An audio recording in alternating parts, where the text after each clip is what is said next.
presencia estar de Cristo, ver su rostro que será,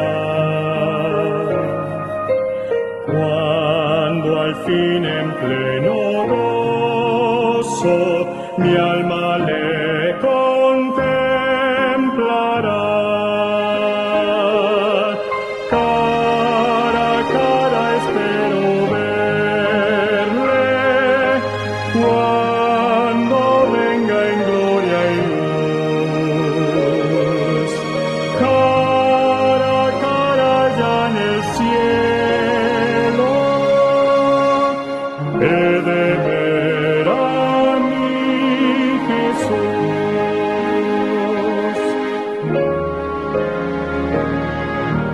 Solo tras oscuro velo, hoy lo puedo aquí mirar, pero pronto viene el día que su gloria he de mostrar. Cara a cara espero verle, cuando venga en gloria y luz. Cara a cara ya en el cielo, he de ver a mi Jesús.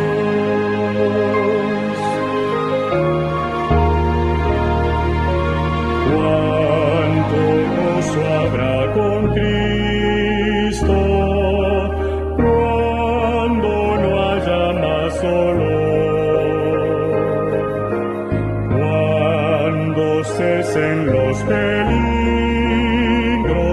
al abrigo de su amor.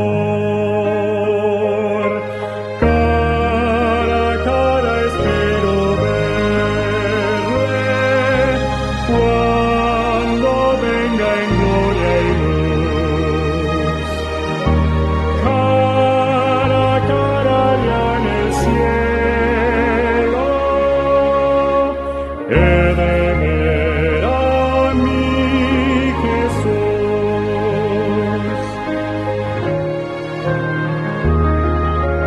Cara a cara cuán glorioso ha de ser así vivir, el rostro de quien quiso nuestras almas redimir. Cara a cara espero verle, cuando venga en gloria y luz. Cara a cara ya en el cielo, he de ver a mi Jesús.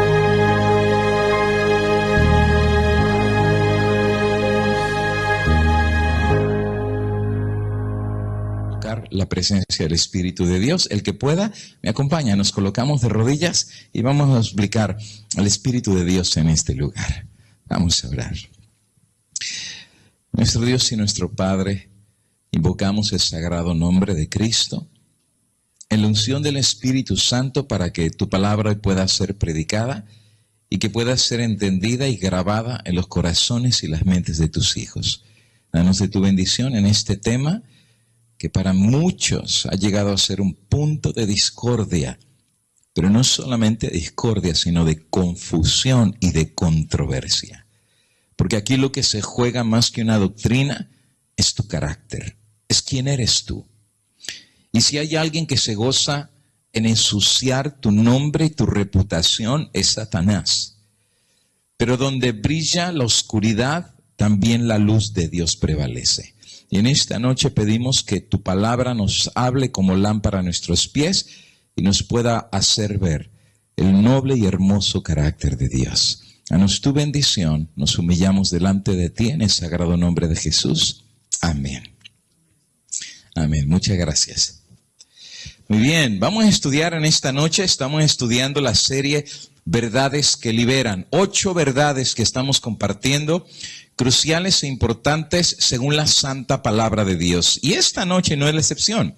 Hoy vamos a continuar en el estudio del infierno. Ayer hablamos un poco acerca del concepto de la muerte y ya establecimos bíblicamente hablando lo que la palabra del Señor enseña acerca del concepto de la muerte. Estudiamos precisamente el día de ayer que el único ser que tiene inmortalidad es nada más y nada menos que Dios. Él es el único inmortal. 1 Timoteo 6:16, el apóstol San Pablo dice, el único que tiene inmortalidad. Ni el diablo tiene inmortalidad, ni los ángeles tienen inmortalidad. Solo Dios es el único ser inmortal que habita en luz inaccesible. Ahora, si Dios es el único que es inmortal y que habita en luz inaccesible, ¿por qué entonces se dice que las almas que arden en el infierno arderán eternamente? Si van a arder eternamente, significa que también son inmortales esas almas, porque siempre van a vivir para quemarse. Entonces Dios ya no es el único inmortal. También los pecadores en el infierno van a ser almas, por así decir, inmortales. Eso contradice lo que dice el texto anterior. El único ser que tiene inmortalidad es Dios y nadie más. Por esta razón, la cuestión del infierno se ha convertido en muchos casos un asunto de controversia, un asunto a veces de opinión, de una iglesia a otra iglesia y de una cultura a otra cultura. Ahora, si vamos a estudiar lo que enseña cada iglesia y cada cultura acerca del concepto del infierno, vamos a terminar más confundidos de lo que de repente algunas personas ya pueden estar.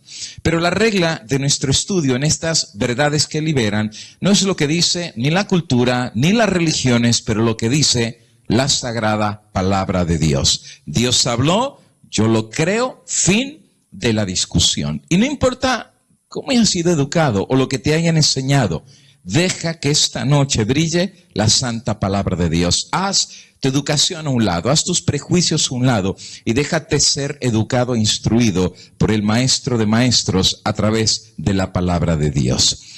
Hay una historia muy interesante hablando del tema del infierno que me llamó la atención hace algún tiempo. Una historia muy sonada, de hecho fue una de las historias que se hizo viral en el internet. Es la historia de Rusia, una ciudad en Rusia que era conocida por perforar pozos. E hizo uno de los pozos más grandes a nivel mundial. Es el famoso pozo de Kola. Kola es la ciudad rusa en donde se hizo estas excavaciones. El internet y la enciclopedia hablando acerca de esto dice que el pozo de Kola es un agujero perforado en la tierra aproximadamente a 12.260 metros de profundidad. Estamos hablando más de 12 kilómetros bajo tierra. Es un pozo gigantesco. Ahora tú sabes que mientras más le escarbas, más dura es la tierra, las piedras en las capas geológicas. Y entonces ellos excavaron. El pozo es gigantesco, como tú ves la fotografía. En el año 1970. Suspendieron operaciones en 1989, pero finalmente el estudio para el inicio de las perforaciones fueron llevadas principalmente por científicos rusos que se especializaban en el estudio de la corteza terrestre. Querían ver acerca de movimientos debajo de la tierra para terremotos, a ver de qué manera podían inventar algo por si había un terremoto, cómo prevenir o avisar por lo menos a la gente arriba para que se preparara. Y bueno, perforaron en bastante kilómetros de profundidad la tierra. Después de varios años de trabajo, en 1989 se llegó a los 12.200 metros, pero sin embargo algo sucedió. Cuando llegaron a los 12.262 metros, la perforación se detuvo completamente debido al insoportable calor de esa profundidad. Y de hecho, ellos bajaban micrófonos para escuchar los ruidos de las capas geológicas, los movimientos de la tierra, pero el terrible calor hacía que se descompusieran los micrófonos, pero las grabaciones llegaban a la parte superior de la tierra. Pero en una ocasión hubo una grabación que los sacó de piso, los sacó de base. El micrófono se descompuso, pero la grabación quedó registrada en la superficie de la tierra, en sus máquinas, y ellos normalmente, como habían escuchado las otras grabaciones, esto no fue un caso diferente, escucharon la grabación, pero no registró esta grabación ruidos de la tierra, movimientos de las capas geológicas. Lo que registró, supuestamente, fueron voces, y no fueron unas pocas voces. Lo que registró fue miles de voces en gritos desesperados, lamentos insoportables a más de 12 kilómetros abajo de la tierra. De hecho, yo tengo la grabación de esas voces. Fea. La verdad ni se las pude haber puesto, pero es muy fea. Se escuchan mujeres gritando por cientos de personas, niños. Es muy escalofriante la grabación. Y entonces algunos argumentaron que lo que ellos grabaron fue nada más y nada menos que las voces del infierno. Y dijeron que la puerta a la entrada del infierno estaba en Rusia. Y que precisamente lo que ellos destaparon fue una entrada al mismo infierno. Ahora, esto se hizo viral. Por todos lados en el mundo, todo el mundo estaba compartiendo los audios de estas voces, de estas personas en dolor. La pregunta que surge, amigos y hermanos, es, ayer recuerdan el tema que estudiamos de lo que la Biblia enseña acerca de la muerte, ¿verdad? Aprendimos, según el sabio Salomón, que los muertos no saben nada. Pero entonces tenemos un problema. Porque si los muertos no saben nada, ¿cómo llegaron a grabar estas voces? ¿Y quiénes son los que están ahí abajo? Porque si no saben nada, o son los demonios, o quiénes son las voces que grabó la grabación del pozo de Colá. Algo está medio raro y medio mal aquí, porque Dios dice que los muertos no saben nada, pero he aquí encontramos una grabación que supuestamente asegura que llegaron a las puertas del infierno. La enciclopedia Wikipedia, hablando acerca del pozo de Colá, mira lo que dice. Bulo. El mito de las voces del pozo de Colá es un hoax, un bulo, o sea, una estafa. Resulta ser que hubo un grupo de personas que simplemente lo que hicieron es mezclas de voces, de gritos de hombres, niños y mujeres, y los hicieron una mezcla para tratar de dejar saber que lo que descubrieron en Rusia supuestamente había sido las voces del infierno, pero eso es un fraude, eso fue un engaño. No había voces en ese pozo, no había gente gritando. Ahora, la razón por la cual lo hicieron fue como para darle validez y fuerza a la idea que sí existe el infierno. Ahora, si el infierno existe, no tienes que ayudar a creando voces falsas y mentirosas para probar una verdad. Tú no pruebas una verdad con una mentira. La verdad se defiende sola, tú no la tienes que defender. Pero en este caso, aquellos que hicieron la idea del pozo de Colá con esas grabaciones, fue para supuestamente decir, no, es que el infierno es real y el infierno existe. Ahora, ¿de dónde viene la idea de un lugar literal que se llama infierno? Y no solamente que se llama infierno, sino que está en el centro de la tierra, y que aún en ese centro de la tierra habitan los demonios.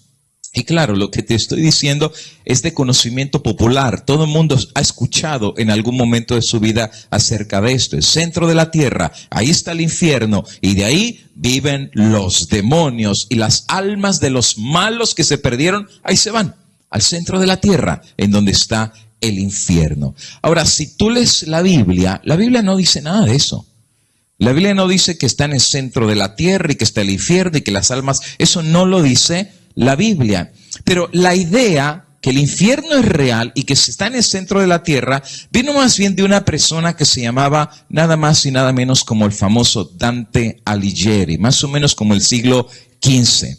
Dante Alighieri, según la enciclopedia, se dice que él escribió una comedia, un libro, que precisamente hablaba acerca de visiones que él tuvo del purgatorio y del infierno. Pintores más adelante como Petrarch y Boccaccio hicieron murales, también obviamente Dante hizo su propia representación del infierno según las visiones que él tuvo.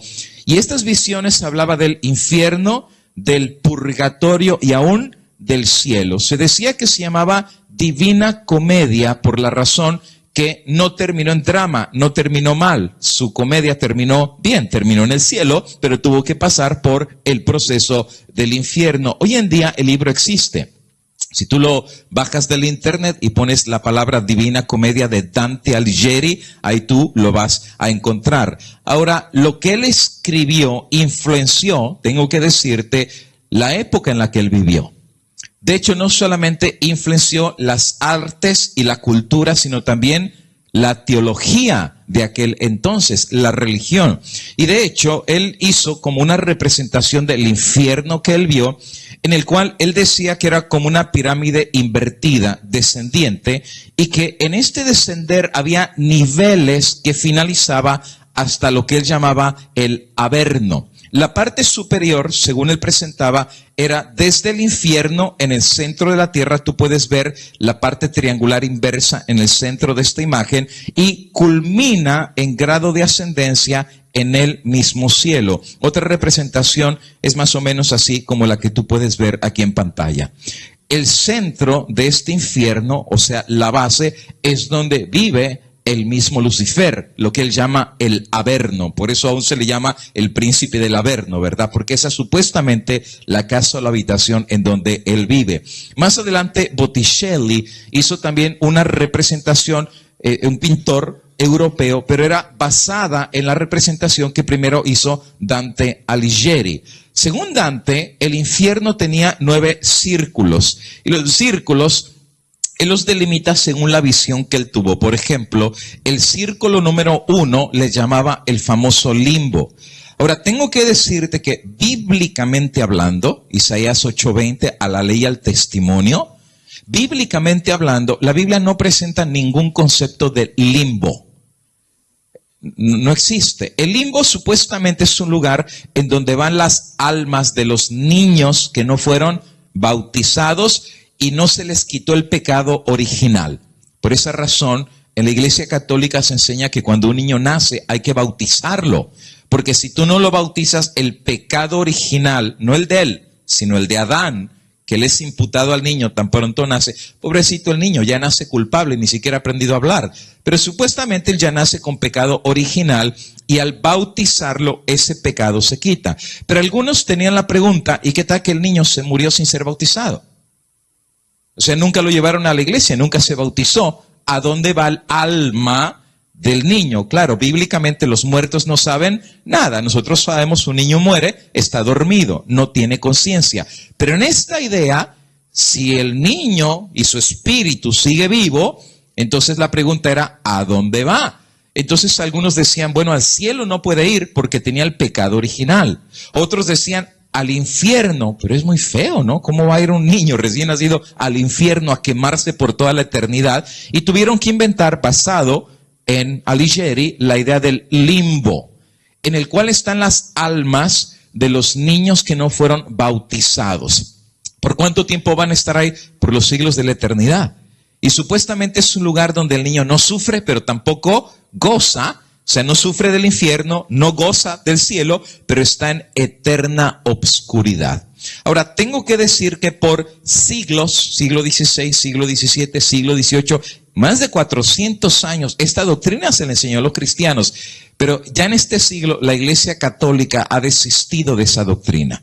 Ya la Iglesia Católica oficialmente no cree en el limbo. Yo digo, amén.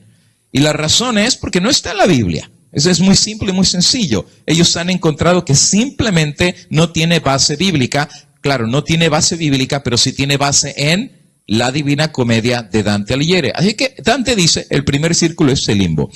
El segundo círculo es para los lustful, los que son lascivos, pecados de sexualidad. El tercer círculo es para los glotones. El cuarto para los avariciosos y los pródigos. El quinto para los enojones. El sexto para los herejes. El séptimo para los violentos. El octavo para los fraudulentos. Ahora, tú sabes que aún en ciertas culturas los pecados que tenían un nombre y diferencia entre pecado tenían que ver con la cultura de las naciones. Por ejemplo, los mexicanos. Los mexicanos tienen una cultura muy interesante de la piñata. Han escuchado la piñata los mexicanos, ¿verdad? Ahora, originalmente la piñata, hoy en día hacen piñata de cualquier persona, ¿verdad? Y los decoran y rompen la piñata. Pero originalmente la piñata mexicana era un círculo y tenía estrellas. Ahora, ¿por qué se le pega la piñata? Porque cada pico de la piñata representa un pecado. Y cuando rompen los pecados, que cada quien tiene que romper su propia piñata, sus propios pecados, el resultado es que vencer estos pecados hace que la piñata dé frutos buenos. Ahora, tiene que ver con los pecados, y la misma Iglesia Católica puso la diferencia entre pecados veniales, pecados no veniales, pecados de muerte, pecados no de muerte, y tiene que ver con este mismo concepto. Supuestamente el infierno tiene un lugar específico para cada pecado específico. Resulta ser que Alighieri recibe la visión de cada uno de estos círculos. Por ejemplo, en uno de ellos encuentra las almas que están azotadas y sufriendo en el infierno. Almas que están enterradas por toda la eternidad y que no se pueden mover. De hecho, en otra visión que Dante Alighieri ve almas que están boca abajo y que están enterradas, vivas, bueno, supuestamente sus almas, ¿verdad? Y están destinados a sufrir de esa manera por la eternidad. En otra visión que él tiene, en el paseo que recibe por el infierno, llega un valle, el valle de la muerte, el valle del dolor y del sufrimiento, en donde las almas están en la merced de los demonios que habitan en ese lugar. En otra visión, en otra escena, ve cómo carbones encendidos son colocados en aquellos que habrán de sufrir, no el carbón del fuego de la tierra, pero del fuego del infierno. En otro lugar caen meteoritos de carbones encendidos. En otro hay algunos que son mezclados como partes de la misma naturaleza. Y ellos son como convertidos en parte de naturaleza, mientras los demonios los atormentan. Otros lugares donde son picados por serpientes por toda la eternidad. Y hay otro, que es mucho más feo, en el cual se dice que él vio personas que estaban en un lago de fuego y que se estaban quemando y achicharrando y quemándose completamente, y cuando se descomponían, otra vez la materia se volvía a componer para seguirse quemando por los siglos de la eternidad, el lago de fuego. Y cuando alguien quería salir del lago, los demonios los volvían a meter otra vez en el lago del castigo. En otra escena, él ve como había un lugar donde los demonios se comían a la gente. Por supuesto, cada vez era más espantoso lo que él estaba viendo del infierno, hasta que finalmente llegaba al último círculo que se le llamaba el Averno, la residencia de Lucifer, la residencia de Satanás. Y se decía que llegar a ese lugar, estamos hablando que era llegar al peor de los peores lugares que podía tener el Averno o el infierno. Ahora, Bartolomeos, en la visión que él tuvo también del infierno, presenta más o menos la misma idea de diferentes pecados y diferentes lugares de castigo en el infierno, y él coincide junto con Dante Alighieri de la idea que el último lugar y el más malvado que puede haber en el infierno es el Averno, en donde Lucifer es el rey del infierno. Obviamente estoy presentando lo que ellos enseñaron, ¿verdad? Claro, uno podría hacerse un montón de preguntas. ¿Y quién lo puso de rey? Parece ser que le salió bien rebelarse contra Dios, porque terminó por lo menos de rey, ¿no? Ya tuvo su trono. Pero bueno, son preguntas que no vamos a hacer ahorita, pero al final de cuentas, Esta es la visión que tuvo él y la plasmó en la Divina Comedia. Wikipedia sigue hablando de la Divina Comedia y dice: la Divina Comedia es un poema escrito por Dante Alighieri. Se desconoce la fecha exacta que fue escrito, aunque algunas opiniones más reconocidas aseguran que el infierno puede haber sido compuesto entre 1304 o 7 u 8, y el purgatorio, otra obra de él, en el 7, el 8, hasta el 1313 o 14, y por último, el paraíso, posiblemente del 313 o 14 al 21, fecha en que falleció el poeta. Hay que más o menos estamos hablando del siglo XIII, que se escribió las obras de Dante Alighieri. Sigue diciendo Wikipedia: Dante Alighieri se llamó sencillamente comedia su libro, pues de acuerdo con el esquema clásico, no podía ser una tragedia, porque no terminó en el infierno, terminó en el cielo, ya que su final es feliz. Fue el escritor y humanista Giovanni Boccaccio quien añadió el adjetivo divina durante la época en la que se encargó de leerla y comentarla públicamente por diferentes ciudades italianas. También por ser un poema que canta la cristiandad. El libro suele presentarse actualmente con un gran cuerpo de notas que ayudan a entender quiénes eran los personajes mencionados. Estos comentarios incluyen interpretaciones de las alegorías o significados místicos que contendría el texto, que otros prefieren leer no como una novela, sino como un relato literal. Ahora tengo que comentar eso. Muchos sacerdotes en la Iglesia Católica no ven a la Divina Comedia como un libro, como una novela, lo ven como algo literal, real, casi como una revelación de Dios del infierno. De hecho, yo tengo un video de un sacerdote jesuita que él dice: lo de Dante Alighieri es real. Porque Dante Alighieri aún en algunos círculos del infierno vio algunos papas quemándose, papas que eran malvados. Y aún la misma Iglesia Católica se ha reconocido que ha habido papas que se han cruzado la línea de lo decente y de lo moral. Entonces Dante vio algunos supuestamente en el infierno, y la Iglesia Católica en términos generales no lo ve como una novela, lo ve como un relato literal. Esta tendencia se asentó en el siglo XIX entre los exegetas y críticos de la Divina Comedia, muchos de los cuales sostienen que Dante narró una historia en el mundo material de ultratumba tal como se lo concebía en su tiempo. En otras palabras, dicen los eruditos que él simplemente agarró la idea que todo el mundo conocía de ultratumba en aquel entonces. Ahora, tienes que recordar que la gente no tenía la Biblia en aquel entonces. Los únicos que leían la Biblia era el clero, y el que se atrevía a tener una Biblia lo quemaban vivo, la Santa Inquisición. Así es que había mucha ignorancia en aquel entonces, no había mucho conocimiento de la palabra de Dios. Así es que lo que se les enseñaba, ellos lo creían, no tenían forma de corroborar la Biblia porque no tenían ni siquiera la Biblia, y fue una época de muchos mitos, de muchos cuentos y de muchas leyendas. Y lo que dice Wikipedia es que simplemente Dante Alighieri simplemente presenta la idea popular de ultratumba, de la muerte y del infierno. En otras palabras, era la idea de su tiempo. Tengo que estar de acuerdo con Wikipedia, eso es verdad.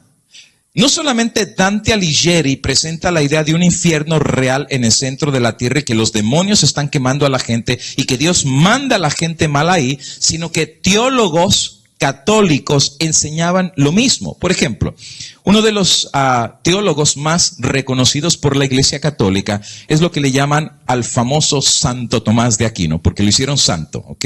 Uno de los más grandes eruditos en la Iglesia Católica. Mira lo que él decía acerca del infierno. Ya no es Dante Alighieri, es Tomás de Aquino, y dice él, en Suma Teológica: en orden que la felicidad de los santos sea más gozosa para ellos y que puedan rendir más copioso agradecimiento a Dios por ello, se les permite ver perfectamente los sufrimientos de los condenados. Por tal razón, ellos se les urge que glorifiquen más a Dios. Pobrecitos, ¿verdad? Es como que ven a la gente quemándose en el infierno. Ay, alabado sea el nombre de Dios.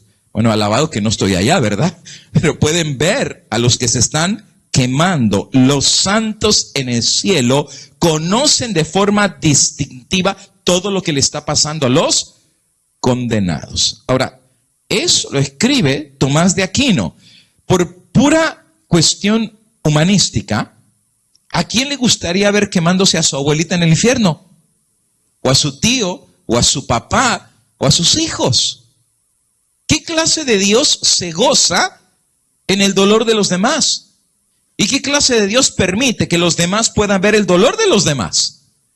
Pero Tomás de Aquino dice, Dios les permite a los salvados ver cómo la gente se está quemando en el infierno. De hecho, no solamente la Iglesia Católica tenía este punto de vista, aún pastores y teólogos protestantes tenían la misma idea acerca del infierno. Por ejemplo, Jonathan Edwards, un predicador protestante, en el libro La eternidad de los tormentos en el infierno, 1739, mira lo que él predicaba. La contemplación de la miseria de los condenados doblará o multiplicará el ardor del amor y la gratitud de los santos en el cielo. Lo mismo que Tomás de Aquino. Aunque Tomás de Aquino es católico y el otro es protestante, comparten el mismo punto de vista. Sigue diciendo él, la contemplación de los tormentos en el infierno exaltará la felicidad de los santos para siempre. Pues, ¿qué clase de santos son? O sea, van a ver a la gente quemándose y van a estar más felices que se están quemando.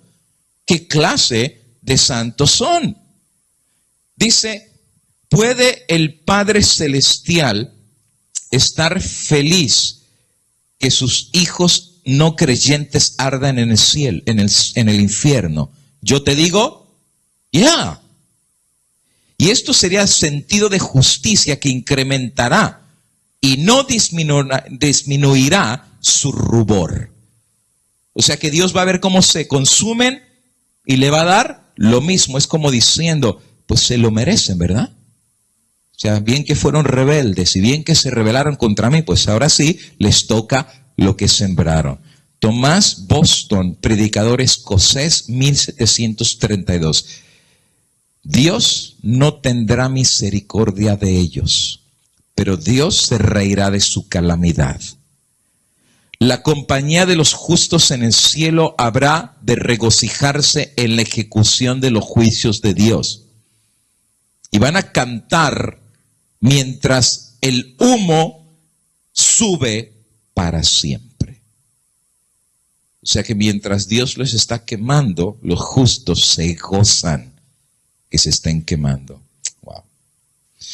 Uno de los más grandes compositores de himnos protestantes es nada más y nada menos que Isaac Watts. De hecho, muchos de los himnos que nosotros cantamos en la iglesia los compuso. Nada más revisa quién compuso el himno, vas a ver Isaac Watts, un hombre muy piadoso. Mira, cuando él fue confrontado con el concepto del infierno, hubo un problema en su cabeza entre un Dios amoroso y un Dios como el Dios del infierno. En su mente no cabía cómo él podía hacer amor y al mismo tiempo gozarse de quemar a la gente en el infierno. Y mira lo que él escribió. Los últimos discursos del libro, especialmente los castigos de la eternidad en el infierno, han sido y llegaron a ser por los últimos años un asunto de disputa. Me temo que mi natural tenderness, mi natural ternura pueda ponerme a un lado de las reglas y las demandas de la justicia estricta. Y que el Dios sabio y santo quede como un gobernante grande, como Dios. Como diciendo, ¿será que lo justo de Dios puede ser pagado en esta forma tan cruel de castigo a la gente en el infierno? Él decía, me duele en mi naturaleza tierna, me duele ver que esto sea así. Tengo que confesar, dice él, que si fuera posible al gran y bendecido Dios, de alguna manera, de cualquier, no el infierno, de otra manera, vindicar su propio eterno e incambiable odio por el pecado. O sea, ahora ya como que le da un consejo a Dios, pues está bien, son malos y se rebelaron, pero habrá otra forma que los castigues, pero no tan malvado, no tan fuerte, no tan duro, como mandarlos por la eternidad a quemarse en el infierno. por el bien de millones de criaturas y por añadir el gozo y la glorificación de su canción, y que los que triunfan en el cielo en ese día, que quizás el Dios del cielo pueda darles liberación a los prisioneros. ¿Cómo puede un ser humano tener más sentido de amor, misericordia y justicia que el mismo Dios que está sentado en su trono? Ahora, todo esto lo estoy explicando porque esa era la idea de los siglos XIII, XIV, XV, XVI, XVII, XVIII, XIX. Claro, yo no me sorprendo que fueron los tiempos que vino la Revolución Francesa, que ya no querían saber nada de Dios. ¿Quién quiere saber de un Dios así? ¿Quién quiere amar un Dios así? ¿Quién quiere pensar que yo puedo amar un Dios que parece ser más que Dios, parece ser un verdugo que se goza en el castigo? Parece ser, y de hecho hubo un tiempo en que algunos teólogos dijeron, el Dios del Antiguo Testamento es completamente diferente a Cristo. Son dos completamente diferentes. Cristo es amoroso, pero el otro es vengador y sanguinario. Parece ser que él, cuando tiene la boca llena de sangre, le gusta, mientras más dolor y sufrimiento. Y mucha gente dejó de creer en Dios. De hecho, hoy en día, la doctrina que más ha costado a la gente entender es la doctrina del infierno. Porque la gente dice, ¿cómo yo puedo amar a un Dios así? Imagínate, saca la matemática, un muchachito nace, hasta que tiene 12 años, es buen chico todavía. Pero de los 12 a los 18 se juntó con malos amigos, se metió a las pandillas, hizo cosas malas, lo metieron a la cárcel y en la cárcel lo mataron. Se murió a los 18. Por 6 años de haberse portado mal, tiene que pagar millones de años en la eternidad quemándose. ¿Eso es justo? Ni en la justicia humana eso es justo. De hecho, un juez humano, que es un ser humano, cuando alguien hace algo malo, lo más que le da es cadena perpetua. Es todo. Y hasta los tratan re bien en la cárcel, ¿eh? Les dan comida y les dan hasta para hacer ejercicio y de todo. Y eso es humanamente hablando, pero he aquí un Dios, supuestamente se les había enseñado, que si tú te portas mal, aunque sea una semana y te mueres, esa semana que te portaste mal, tienes que pagarla la eternidad completa en el infierno. Samuel Hopkins, otro predicador, decía, el humo de su tormento ascenderá por siempre a la vista de los benditos, delante de sus ojos. Y esta demostración del carácter y la gloria divinos será a favor de los redimidos y de gran entretenimiento. ¡Wow! Como un circo, ¿eh? Que lo están viendo quemándose, casi dicen, tráeme las palomitas para ver cómo se queman. Eso es lo que creían. Se van a gozar de ver y de muchísimo placer para aquellos que aman a Dios. Si se terminara el eterno tormento, que Dios dijera, ya apagaron, se apaga el fuego del infierno. Si se terminara el tormento eterno, sería una medida de gran magnitud, pues pondría fin a la felicidad y la gloria de los benditos. Es como que los benditos dicen, ya se acabó el espectáculo. ¿Qué clase de Dios es ese? Por eso no me sorprende que en esos tiempos la gente no amara a Dios. No me sorprende porque si algo le gusta al diablo es presentar el carácter de Dios como que Dios es lo peor de lo peor, aunque la Biblia dice que Dios es amor. ¿Y tú cómo explicas que Dios es amor y esto? Es como son dos cosas completamente contradictorias. Ahora, Dante narró una historia en el mundo material de ultratumba según se concebía en su tiempo. Alguien dirá, pero pastor, eso eran los tiempos de la oscuridad, la gente no tenía conocimiento, la gente no tenía la Biblia. La gente ya no cree en esas cuestiones porque no lo enseña la Biblia. No, amigo y hermano, la cuestión del infierno no era una idea del pasado. Hoy en día todavía se sigue enseñando lo mismo que se enseñaban en siglos y siglos de ignorancia y de oscuridad, especialmente en iglesias cristianas. Y no se diga en la comunidad católica. Hoy en día están saliendo cantidad de gente que dice que tiene visiones del infierno como esta niña. Se las enterraban en las manos y en los pies. Y le salían hoyos, le salía mucha sangre. Una visión que ella tuvo, que Dios le mostró del infierno. Las personas estaban gritando también que los sacaran ya de ese lugar. Un demonio tenía 2 cabezas, cuerpo de lobo, y al final de la cola tenía punta de lanza, como de forma de punta de lanza. Ese demonio era el que quemaba a las almas, a las personas. Y a las que ya estaban ahí, su sus cuerpos estaban quemados, ya estaban feos. Esas personas estaban encadenadas, esas personas estaban vivas, pero sus cadenas eran de espinas, se las enterraban en las manos y en los pies, y le salían hoyos, le salía mucha sangre. Entonces yo vi cómo iban ahí, las personas estaban gritando también que los sacaran ya de ese lugar. Un demonio tenía 2 cabezas, cuerpo de lobo, que al final de la cola tenía punta de lanza, como de forma de punta de lanza. Ese demonio era el que quemaba a las almas, a las personas. Y a las que ya estaban ahí, sus cuerpos estaban quemados, ya estaban feos. Esas personas estaban en... Lo dejamos ahí. Si te pudiera decir cuántos jóvenes, mujeres y niños están teniendo visiones del infierno que Dios les da, y que ven quemándose y los demonios con punta de lanza y la gente se quema hoy en día. De hecho, en Corea, una muchachita dice que Jesús se le apareció y le dio una visión del infierno. Y ella dice que toda la visión del infierno ella la dibujó. Y de hecho, estas fotos que te muestro son los dibujos que ella hizo de la visión que recibió de Jesús, coreana. Y dice que Jesús vino a ella y le dijo, te voy a dar una muestra acerca del infierno donde van a ir los que no creen en mí. Y entonces ella hizo el dibujo de cómo se le manifestó Jesús. Jesús dijo, mucha gente se está yendo hacia el infierno y te voy a llevar para que veas a dónde ellos están yendo. Y entonces ella va al infierno y cuando llega al infierno ve cárceles en donde las almas quieren salir y Jesús camina. Ella se asusta mucho y ella se abraza de Jesús porque las almas quieren salir, pero Jesús camina indiferente hacia ellos. Le da lo mismo que estén ahí. ¿Por qué? Porque eran rebeldes. Y le mostró, tengo muchas fotos que ni quiero poner, son horribles.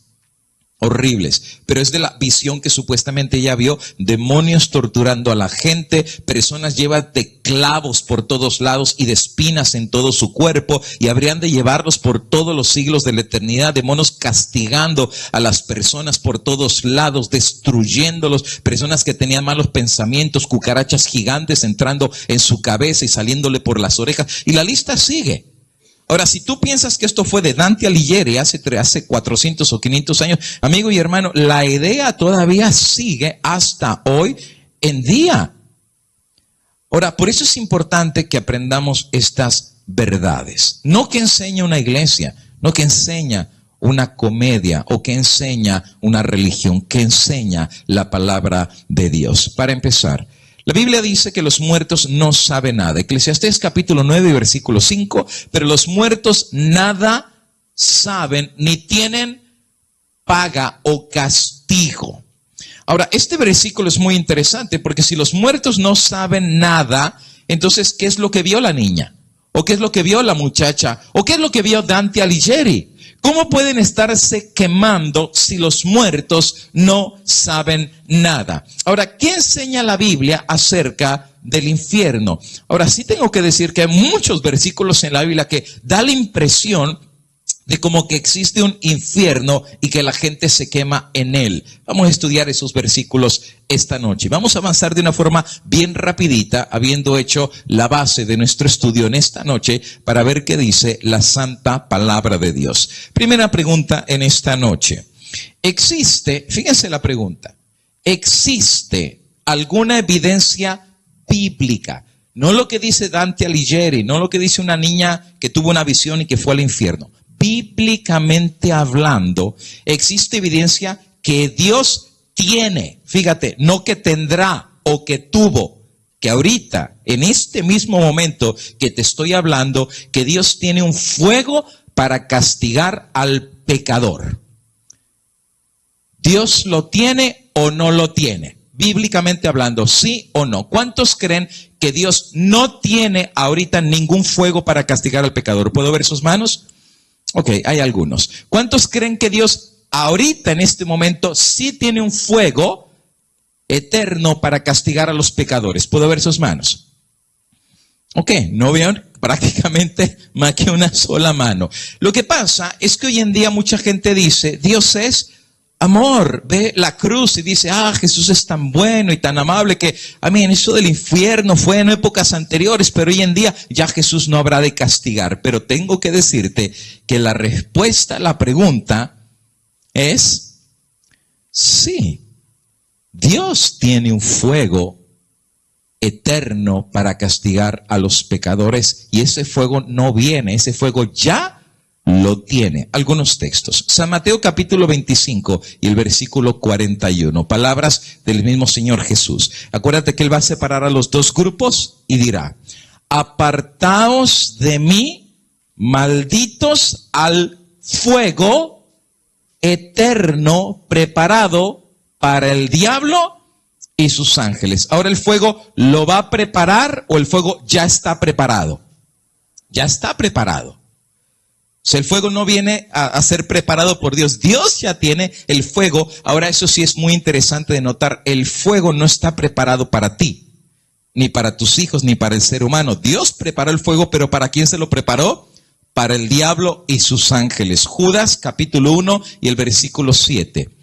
Asimismo, hablando de la ciudad de Sodoma y Gomorra y su destrucción, así como Sodoma y Gomorra y las ciudades vecinas que de la misma manera fornicaron y fueron tras vicios contra lo natural, fueron puestas, por ejemplo, sufriendo la pena. ¿Y cuál fue la pena para Sodoma y Gomorra por los pecados que hicieron? Del fuego eterno. Ahora, ya hubo dos ciudades que probaron ese fuego que estaba preparado para el diablo y para sus ángeles. Sodoma y Gomorra. Y se llama fuego eterno. ¿Y qué les pasó, por cierto, a esas dos ciudades? Cuando les cayó ese fuego de Dios. ¿Qué les pasó a las dos ciudades? Las destruyó. ¿Quedó algo de ellas?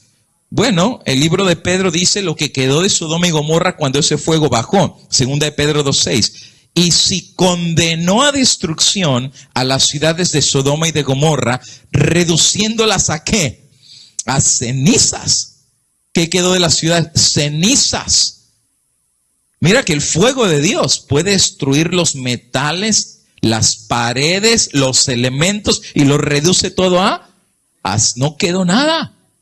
Es más, tú sabes que hay lugares en el Medio Oriente, un arqueólogo dijo que descubrió Sodoma y Gomorra, está llena de pelotitas de azufre por todos lados. Y es raro, dicen, porque tantos, y eso tú lo prendes y ya no lo apagas. Se enciende, pero bien rápido. La Biblia dice que quedó reducida a cenizas. Así es que Dios no tendrá el fuego. Dios ya lo ha usado, ya lo usó con dos ciudades, Sodoma y Gomorra. Así es que el fuego no viene, el fuego ya está. Dios ya lo tiene preparado. Siguiente pregunta. Si Dios ya tiene el fuego y el fuego está preparado, la pregunta es, ¿cuántas personas están ahora, en este mismo momento, ardiendo en el fuego? Y la pregunta era, si Dios ya tiene el fuego preparado, la pregunta es, ¿cuántas personas en este momento están ardiendo en el fuego del infierno o del fuego eterno? Segunda de Pedro capítulo 2 y el versículo número 9, dice el apóstol Pedro, ¿sabe el Señor librar de tentación a los piadosos? Amén. Y sí que sabe Dios librar, alabado sea el nombre de Dios. Pero no solamente libra a los piadosos, sino reserva a los injustos para ser castigados. ¿Y cuándo van a ser castigados los injustos? En el día del juicio. Pero mientras llega el día del castigo o el día del juicio, ¿qué hace Dios con los injustos? Los reserva.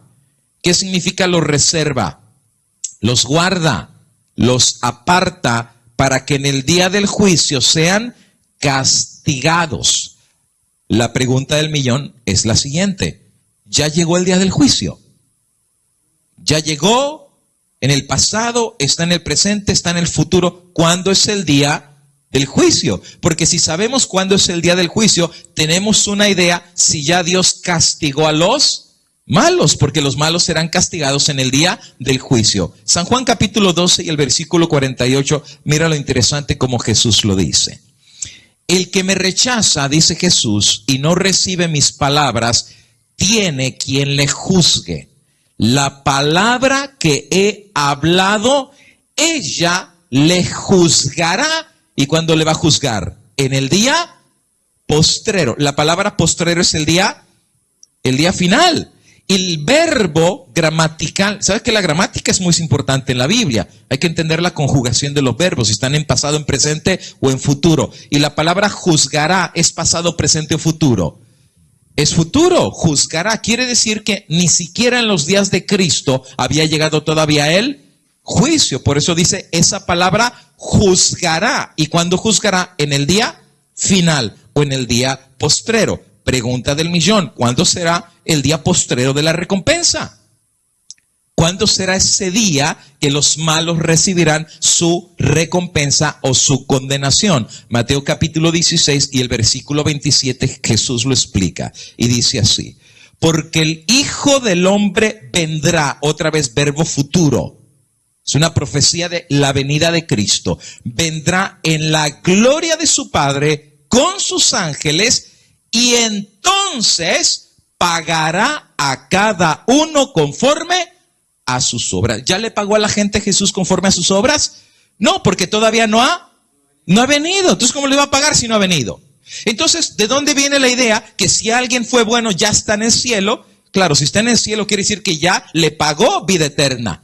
Y si alguien está en el infierno ya también le pagó estarse quemando en el infierno. Pero Jesús es claro en decir, cuando venga en la gloria del Padre con los ángeles. Y Él no ha venido ni en la gloria del Padre, ni tampoco con los ángeles. Quiere decir eso que todavía no ha pagado a nadie según sus obras. De hecho, en Mateo 13 se presentó la parábola del trigo y de la cizaña. Ustedes recuerdan, ¿verdad? Que dice los obreros, arrancamos la cizaña. No, déjenlas que crezcan juntos hasta la cosecha, hasta la siega. Mira qué dice el texto, Mateo 13:40.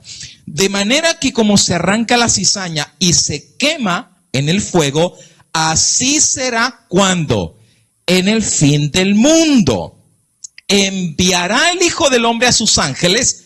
¿Te fijas qué interesante? Es el mismo texto, ¿verdad? Cuando venga Cristo con sus ángeles y paga a cada quien según sus obras, dice Mateo 13, que cuando se separe el trigo de la cizaña se quemará en el fuego en el fin del mundo, y enviará el Hijo del Hombre a los ángeles y recogerán de su reino a todos los que sirven de tropiezo y los que hacen iniquidad, y los echarán en el horno de fuego. Allí, por eso lo subrayé con verde, allí será. No es pasado, todavía está en el futuro. Allí será el lloro y el crujir. No en los días de Tomás de Aquino, que ya los ven quemándose con la Divina Comedia y demonios y que están sufriendo y con lloro y no, es recién en la venida de Cristo, en el fin del mundo, que allí será el lloro y el crujir de dientes. Mateo capítulo 13 y el versículo 49-50. Así será el fin del mundo. Saldrán los ángeles y apartarán a los malos de entre los justos y los echarán en el horno de fuego. Todo es futuro, los echarán, futuro, y allí será el lloro y el crujir de dientes. Allí. Y entonces mi pregunta es, si ahí será el lloro y el crujir de dientes, ¿qué es lo que vio la niña? Porque ella dice, yo fui al infierno y los vi. ¿Qué vio? Si ni siquiera llegó el día final ni el día del juicio y nadie ha recibido su recompensa, ¿qué es lo que vio? ¿Qué es lo que vio de Dante Alighieri? ¿Y qué es lo que ha visto un montón de gente que dice que ha visto gente en el infierno? Nadie ha recibido ni el castigo ni la recompensa. Es más, Jesús sigue diciendo, San Juan 5, 28 y 29, no os maravilléis de esto, Jesús dice, porque vendrá futuro la hora cuando todos los que están en los, no en el infierno, no en el cielo, los que están en los sepulcros oirán su voz.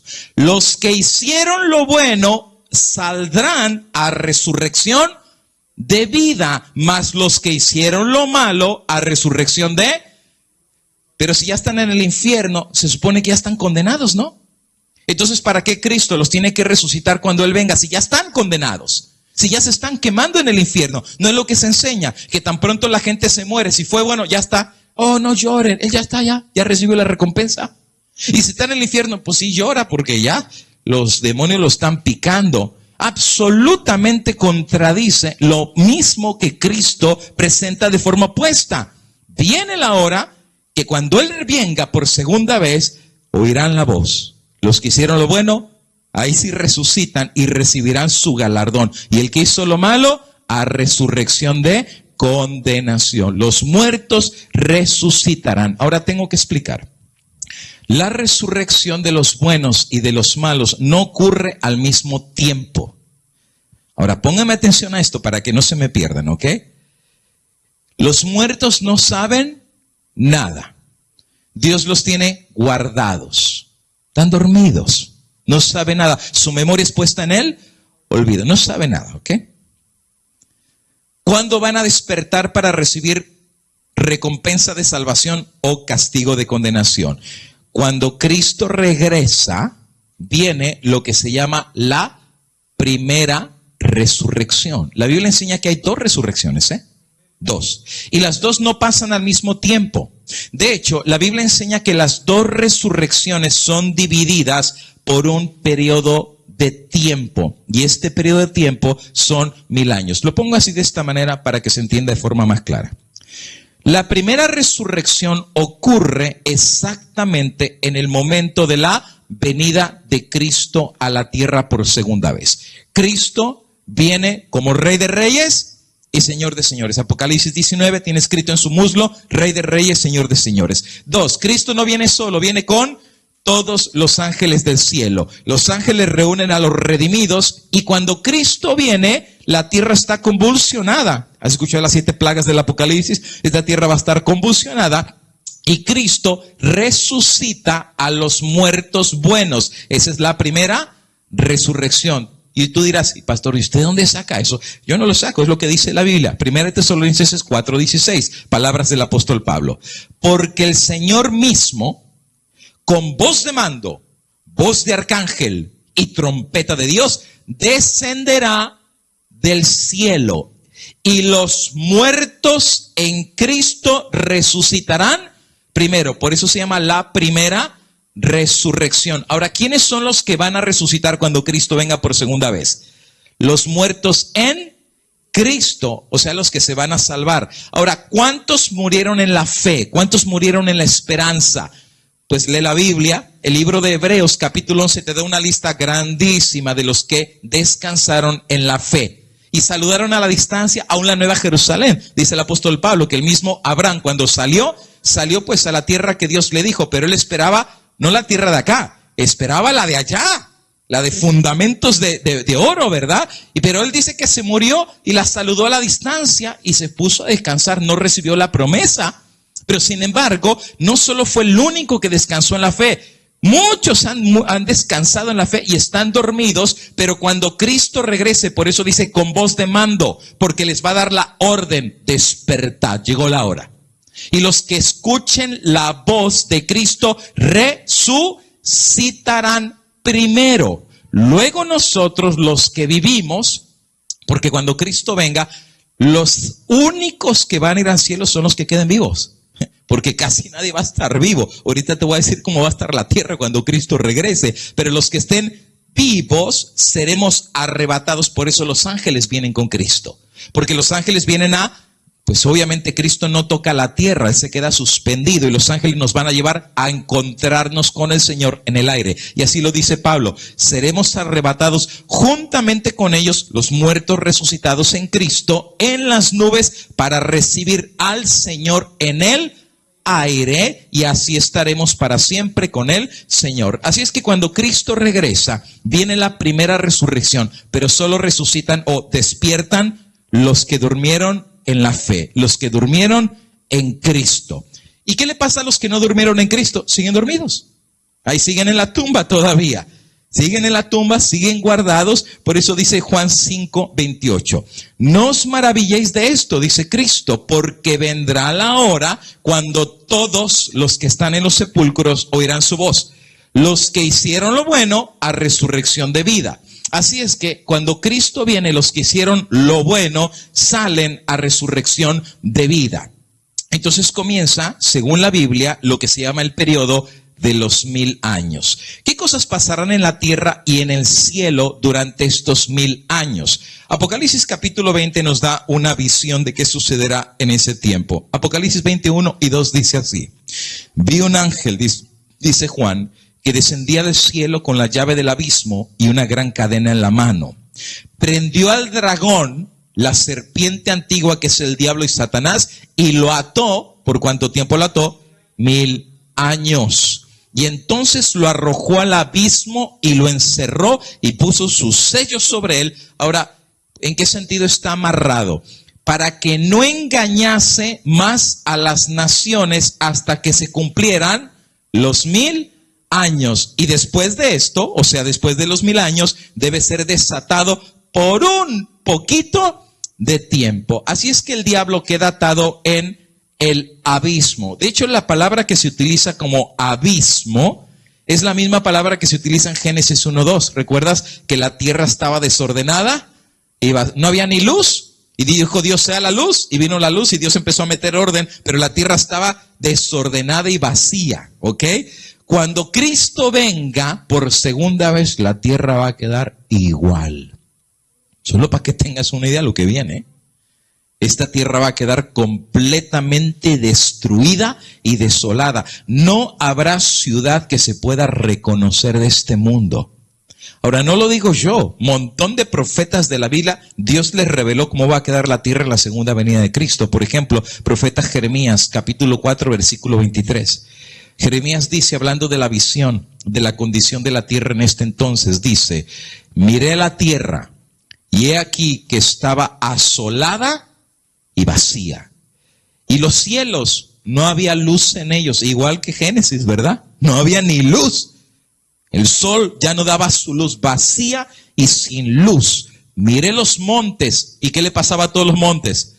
Shaking, quiere decir que va a haber, si ya empezaron los terremotos, esto no es nada lo que viene, ¿eh? Claro, ya aquí los redimidos no están, pero la tierra sigue temblando todavía. O sea, los redimidos ya fueron al cielo con Cristo y la tierra sigue temblando. Y todos los collados fueron destruidos. Versículo 25. Miré, no había hombre, y todas las aves del cielo se habían ido. Miré, y he aquí el campo fértil era un desierto. Y todas sus ciudades eran asoladas delante de Jehová, delante del ardor de su ira. Qué interesante, eso se llama la ira de Jehová. Y cuando venga la ira de Jehová, la tierra va a quedar irreconocible. Son las plagas del Apocalipsis. La tierra va a quedar destruida, hasta hay una plaga que le va a caer al sol. ¿Qué te puedo decir? No va a quedar absolutamente ninguna ciudad que pueda ser reconocible, porque llegó el día de la ira de Jehová. De hecho, en el Nuevo Testamento se llama la ira del Cordero. Apocalipsis capítulo 6 y el versículo 5 en adelante dice: cuando Cristo viene a esta tierra, los reyes y los capitanes, cuando lo vean venir, mira lo que van a decir. Los reyes de la tierra y los grandes, ricos capitanes, poderosos, todo siervo y libre, se escondieron en las cuevas y en las peñas de los montes. Ahí sí, ¿verdad? Humilditos. Ahí sí se van a dar cuenta contra quién se rebelaron. Ahí sí la soberbia se cayó, porque ven penetrar la atmósfera de la tierra al Rey de Reyes y Señor de Señores. Y finalmente le decían a los montes y a las peñas: caed sobre nosotros y escondednos del rostro de aquel que viene sentado en el trono y la ira del Cordero. El mismo pasaje de Jeremías, la ira de Jehová. Y cuando la ira de Jehová se manifieste, las ciudades son destruidas, porque el gran día de su ira ha llegado. ¿Y quién podrá sostenerse en pie? Sofonías 1:14. Puedo seguir dando un montón de textos y textos, pero solamente para poner un botón. Sofonías vio también la visión de ese día. Cercano está el día grande de Jehová. Cercano y muy próximo. Es amarga la voz del día de Jehová, y ahí gritará el valiente. Se le va a acabar lo valiente, porque ahí va a conocer quién es Jehová de los ejércitos. Y sigue diciendo el mismo Sofonías: día de ira, aquel día de angustia. Daniel 12:1, día de angustia cual nunca ha habido día de aprieto, día de alboroto, día de asolamiento, día de tiniebla. ¿Recuerdas que dijo Jeremías? Vi y no había luz. La luz se había ido, día de tiniebla y de oscuridad, día de nublado y día de entenebrecimiento. Así es como ve la Biblia, como ve el apóstol Juan la tierra en la segunda venida de Cristo. Queda desolada y queda vacía. No hay hombre. Y la razón por qué no hay hombre es porque todos los seres humanos están muertos en la faz de la tierra. De hecho, Isaías dice que no va a haber quien los entierre. Quedarán regados como estiércol por toda la tierra. No va a haber quien nos entierre. De hecho, eso se llama la cena de Dios. Dios le va a decir a las aves de la tierra: vengan a comer carne de capitán, carne de reyes, carne de ricos. Vengan a comer. No va a haber quien los llore, no va a haber quien los endeche. Regados por todos lados de la tierra. Mientras los redimidos ascienden con Cristo al cielo para ir a la nueva Jerusalén. Ahora, ¿dónde será el milenio? Obviamente no puede ser aquí porque la tierra está destruida, la tierra está deshecha, los montes están temblando, no, está lleno de oscuridad el planeta, y aquí es donde Satanás quedará atado por 1000 años. ¿Dónde será el milenio? Cristo mismo lo explica. San Juan capítulo 14, versículos 2 y 3. Jesús dice: en la casa de mi Padre muchas moradas hay. ¿Saben que hay gente que dice que Cristo fue al cielo a hacer mansiones? ¿Han escuchado eso? Pero Cristo no fue a hacer mansiones, las mansiones ya están construidas. Por eso dice, muchas moradas hay. Ahora, ¿quién vivía en esas mansiones? Los ángeles que fueron expulsados de allá, están vacías. Ahora, ¿quién va a vivir en esas mansiones? Nosotros. Y ese es el coraje de ellos, ¿verdad? Que vamos a ocupar las mansiones donde ellos vivían. Pero Jesús dice, muchas moradas hay. Si así no fuera, pues ya lo hubiera dicho. Pero voy a preparar lugar para vosotros. Y si me fuere, ya se fue, y os prepararé el lugar, lo está preparando, vendré otra vez, es la venida que esperamos, y os tomaré a mí mismo. 1 Tesalonicenses 4, los ángeles nos reunirán con el Señor en el cielo, para que donde yo estoy, donde está Cristo ahorita, en el cielo, vosotros también estéis. Él está en la casa de su Padre. ¿Y dónde es la casa del Padre? Padre nuestro que estás en el cielo. Así es que el milenio va a ser en el cielo. Así es que viajaremos con Cristo y estaremos 1000 años con Él. Apocalipsis 26 nos explica qué vamos a hacer en esos 1000 años en el cielo. Dice el versículo 6, sino que serán sacerdotes de Dios y de Cristo y reinarán con Él por 1000 años. En ese entonces se nos va a poner la corona. ¿Has escuchado la corona en la cabeza? Por eso dice que reinaremos, porque se nos pondrán corona. No te creas que la corona es de adorno, de oro. Pero ¿a quién se le pone una corona? A los que reinan y juzgan. Es más, lo que te voy a decir, puede ser que algunos los agarre medio de sorpresas. Pero tú sabes que en estos 1000 años no solamente vamos a estar en el cielo viendo las glorias de Dios, seremos introducidos a la Nueva Jerusalén, seremos introducidos a la morada de Dios. Lo veremos cara a cara, el velo será quitado. Dios nos llevará al árbol de la vida. Lo vamos a ver, claro, Dios se lo llevó, ¿verdad? Recuerden que es lo que estudiamos, por eso no somos inmortales, pero a los que venzan y sean dignos de entrar por las puertas de la Nueva Jerusalén, Dios les va a permitir otra vez comer del árbol de la vida. Y el Apocalipsis dice que ese árbol produce 12 frutos diferentes, uno cada. ¿Y por qué cada mes? El libro de Isaías lo dice, Isaías 66. Y será que de mes en mes y de sábado en sábado vendrá toda carne a adorar delante de mí, ha dicho Jehová de los ejércitos. Quiere decir que todos los sábados en el milenio vamos a estar yendo ¿a dónde? Al cielo, al adorar a Dios en el reino de los cielos, en el santuario, en su presencia, en el día de reposo del Señor. Pero no solamente lo adoraremos en el sábado, tendremos acceso a comer del fruto de la vida. Aún las hojas del árbol las vamos a comer. Es para la sanidad de las naciones. Recuperaremos la estatura ideal que Dios tenía para nosotros desde un principio. Así que conoceremos, como dice Pablo, cosas que ojo no vio y oído no dio, son las cosas que Dios tiene reservado para los que los aman. Pero no solamente será eso. en el cielo, en esos 1000 años, va a haber también otro juicio. ¿Tú sabes lo que dijo el apóstol Pablo cuando en Corintios estaban peleados entre ellos y se estaban llevando a demandas? Y Pablo les escribe, dice, ¿no hay sabios entre ustedes que tengan que ir con gente del mundo para arreglar problemas en la iglesia? ¿O no saben que nosotros vamos a juzgar a quién? ¿A los ángeles? ¿Cuáles ángeles? ¿Los del cielo? Los caídos. Tú sabes que Dios va a permitir en ese milenio que podamos tener acceso a los libros de información de los que se perdieron. Y te voy a explicar por qué.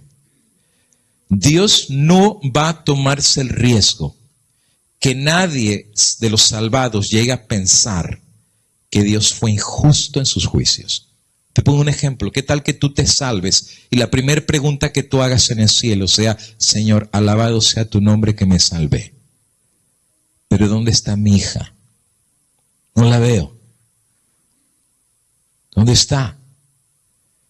Y tú sabes lo doloroso que Jesús le diga a esa madre, tu hija no es parte de los justos y de los herederos de la salvación.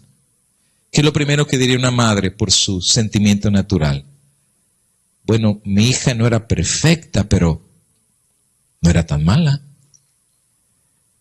Señor, ¿no habrá algún error?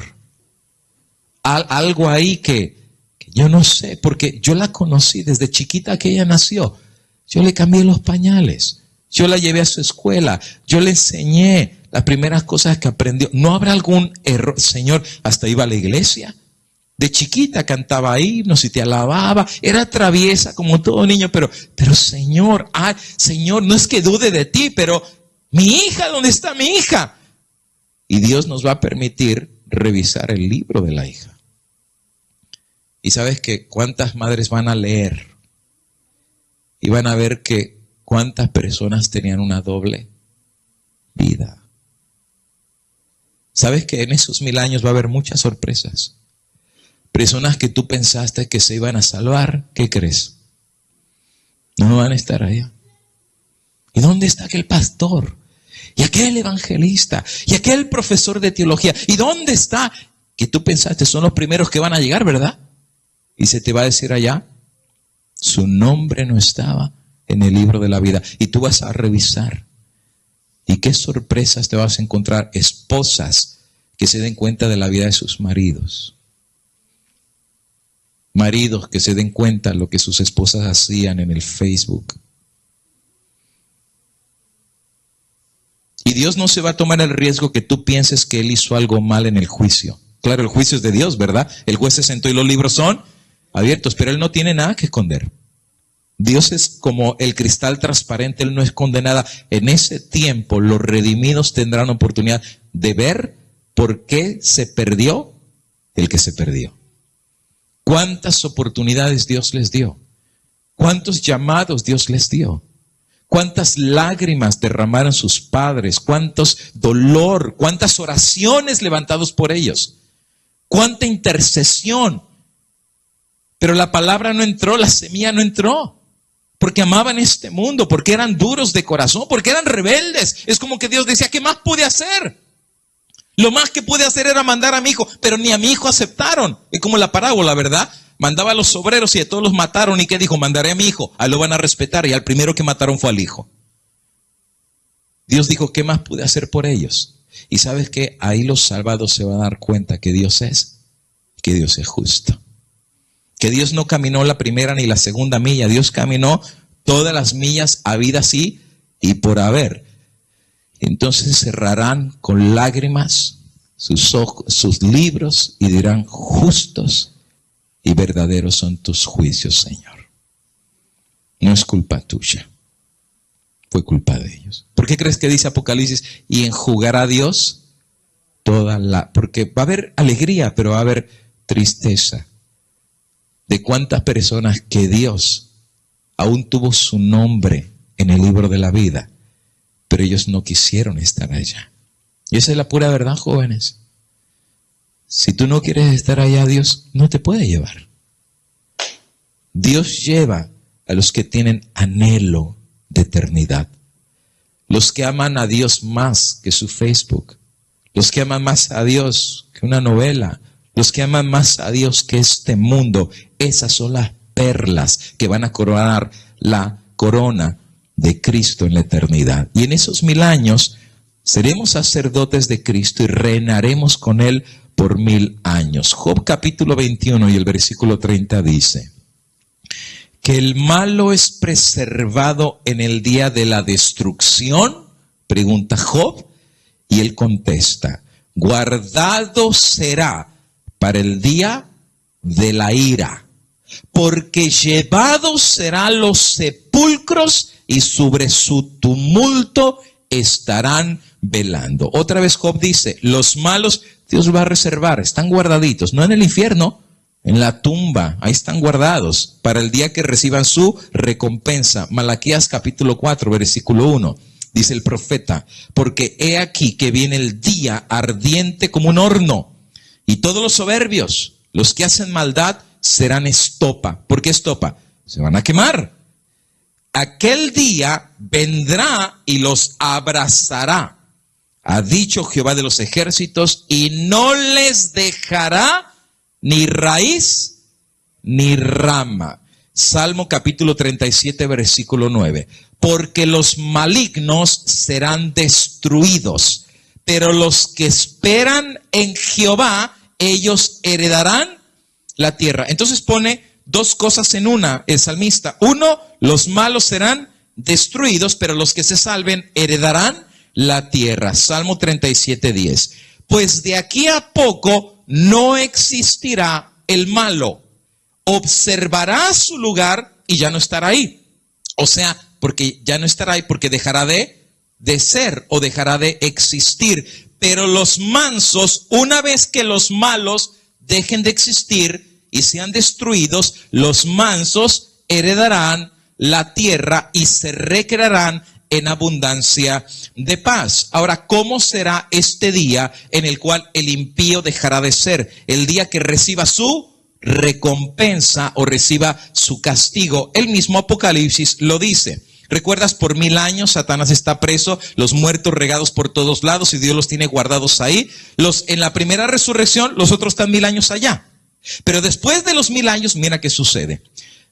Los otros muertos no volvieron a vivir hasta que se cumplieron 1000 años. Por eso son 2 resurrecciones. La primera es al inicio de los 1000 años, los justos resucitan, van al cielo con el Señor. Después de los 1000 años, los otros muertos vuelven a vivir. Esta es la primera resurrección, dice el apóstol. Bienaventurado y santo el que tiene parte en la primera resurrección, que fueron los que resucitaron cuando Cristo vino. Ahora, ¿por qué dice bienaventurados y santos? El que tiene parte en la primera resurrección. Mira qué dice ahí. La segunda muerte no tiene poder o potestad sobre ellos. ¿Segunda qué? ¿Qué es la segunda muerte? ¿Segunda muerte? Y dice que los que resucitan en la primera resurrección, la segunda muerte no los puede tocar. Te lo explico más o menos en esta gráfica que hice. A ver si me sigues la lógica como dicen los textos bíblicos.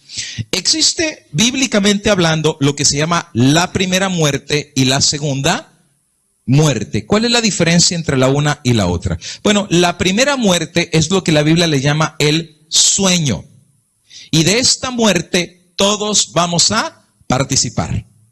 Una persona va manejando, se le atravesó un viejito, lo atropelló y el viejito se murió. Esa es la primera muerte.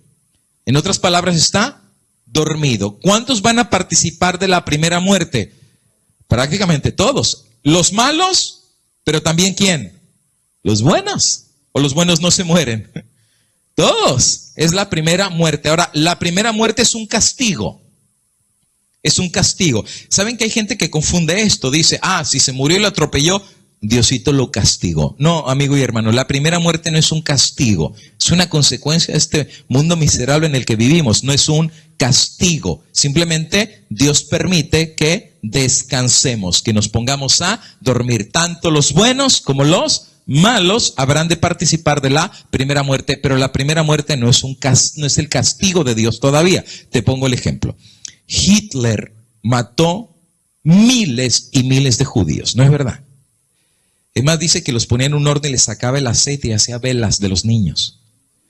Era un demonio ese hombre. Ahora, Hitler murió ya, ¿no es verdad? ¿Cómo se murió Hitler? A ver, los muchachos que van a la escuela, que reciben historia, ¿cómo se murió Hitler? Dicen que se suicidó, ¿no es verdad? ¿Cuánto duró matándose? Rapidito. Entonces, él ya está en la primera muerte, ¿no? Él ya está descansando. La pregunta es, ¿él ya pagó todo lo que hizo, sí o no? No. Te fijas, la primera muerte no es el castigo. Todos descansan. El bueno y el malo, todos vamos a participar. Ahora, bíblicamente hablando, hay algunos que nunca participaron de la primera muerte. Denme algún ejemplo de alguien que no murió.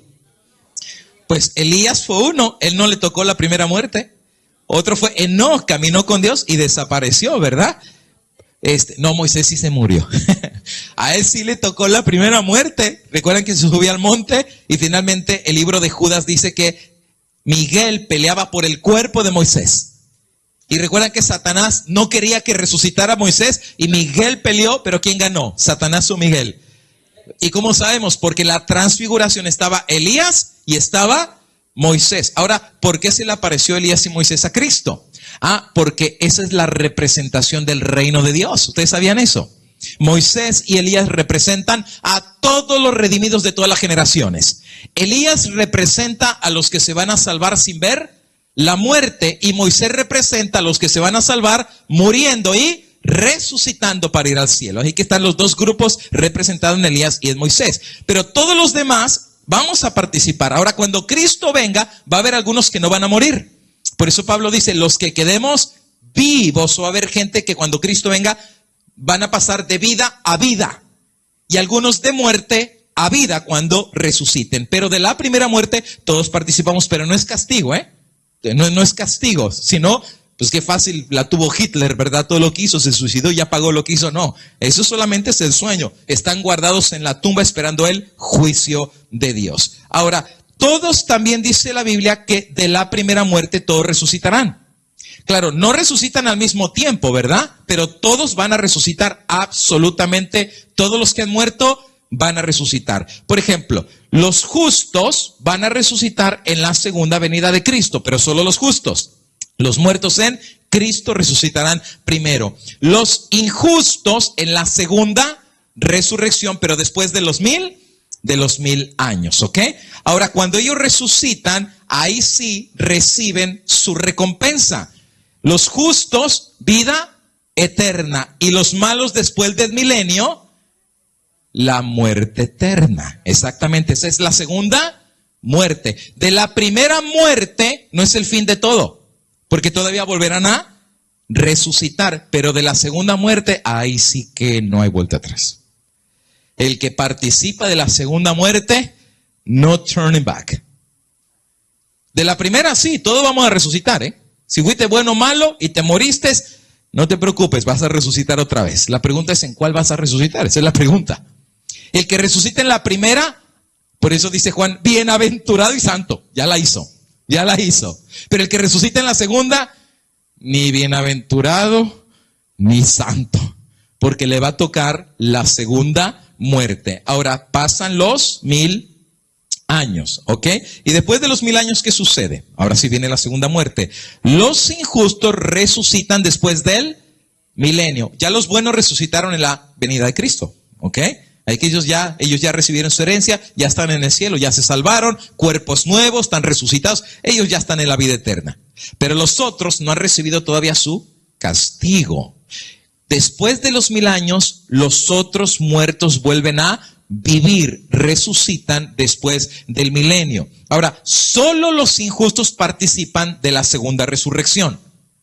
Nada más los injustos, porque estaban guardados todavía en la tumba. Los justos no reciben la segunda muerte, porque ellos ya son salvados, ya recibieron su recompensa.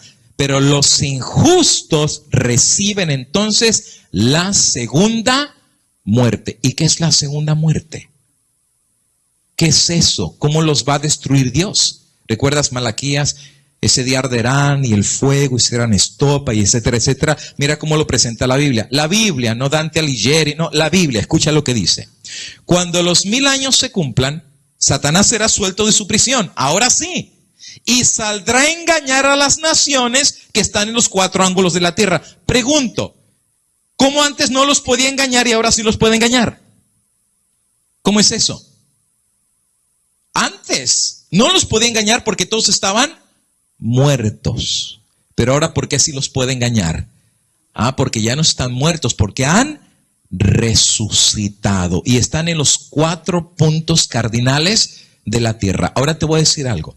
Cuando Cristo viene por segunda vez y resucita a los justos, tú sabes que los justos que resucitan no resucitan como se murieron.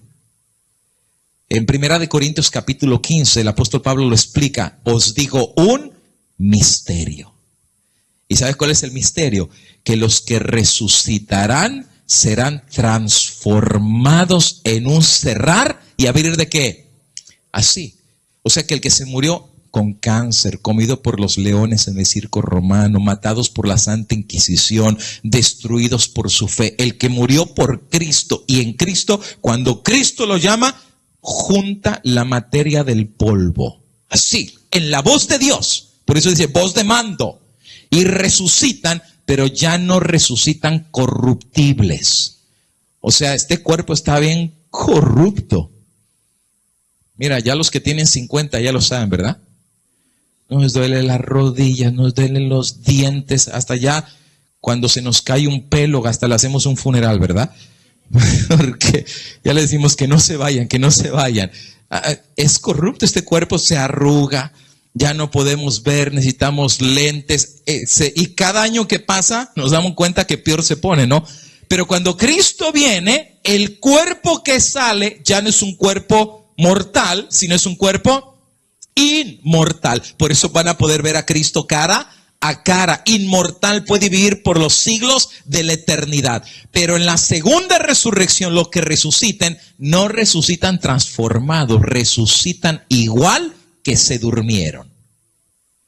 El que se durmió el que se murió en una balacera, resucita y va a estar buscando la pistola todavía. Así. Porque recuerda, cuando se muere, su memoria es puesta en él, olvida. Así que cuando vuelven a resucitar, el pensamiento que finalizó cuando murieron, abren los ojos y otra vez la mente empieza a funcionar y les regresa a la secuencia donde se murieron, el balazo que les dieron. La muerte no cambia su carácter. La muerte no cambia la forma que el que se murió peleado con todo el mundo, resucita peleado con todo el mundo. Por eso, ¿recuerdas el tema que estudiamos el día de ayer? El día de la oportunidad del cambio no es en la muerte, es en la vida. Es en la vida. Por eso, amigo, tú no tienes que levantarte e ir al trabajo sin orar. Y no puedes irte a acostar a la cama sin tampoco ponerte a cuentas con Dios y con tu prójimo, especialmente con tu mujer. ¿O no dice la Biblia, no se oculte el sol sobre vuestro enojo? Maridos, tú no puedes dormirte enojado con tu esposa y darte la vuelta y hacerle, ¿y cómo sabes que es tu última noche? Y si tú descansas ahí, al otro día que resucites, ¿verdad? Vas a decir, ay, ¿y ahora qué le hago a esta para humillarla? No es para humillarla, llegó el fin de todas las cosas, ya no hay oportunidad de cambio. Recuerda las historias que te conté de ayer, de aquel joven que maltrató al padre y se pelearon y ni siquiera tuvo oportunidad de pedirle perdón al papá. Le puedes pedir perdón mientras estás vivo, pero cuando está muerto, resucitan igual como se murieron, su cuerpo decaído. Y ahora dice Juan que van a ser como la arena del mar. ¿Quiénes van a ser más? ¿Los que se salvan o los que se pierdan? Los que se pierdan. Recuerda, el camino a la perdición es ancho y muchos van por ahí. Y no es el plan de Dios, ¿eh? Dios no quiere que nadie se pierda, pero que todos procedan al. Entonces, ¿por qué se perdieron? Porque no se arrepintieron. Porque les gustó lo que hacían y no quisieron un cambio en su vida. Y Juan los ve millones y billones de todas las generaciones. Ahí va a estar Caín. Ahí van a estar los malvados antediluvianos. Todos los que están en la tumba van a resucitar. Gigantes va a haber ahí. Va a estar Hitler, va a estar Calígula, va a estar Pilato. ¿O no lo dice Apocalipsis 1:7? Que cuando Cristo venga, aún resucitarán los que le traspasaron. Todos los malvados van a estar ahí en ese día. Y ves como la arena de la mar, millones de millones de millones están ahí. Y sabes que ese día los demonios se van a poder ver. ¿Sabías que Satanás lo van a poder ver? Por eso los va a engañar, porque lo van a ver. Las legiones de demonios van a estar también ahí, millones de millones. Y él sale a engañarlos a todos en los 4 ángulos de la tierra para reunirlos a la batalla. Todavía los pone a pelear contra Dios. ¿Y sabes por qué los quiere poner a pelear? Porque Apocalipsis dice que la nueva Jerusalén está descendiendo del cielo.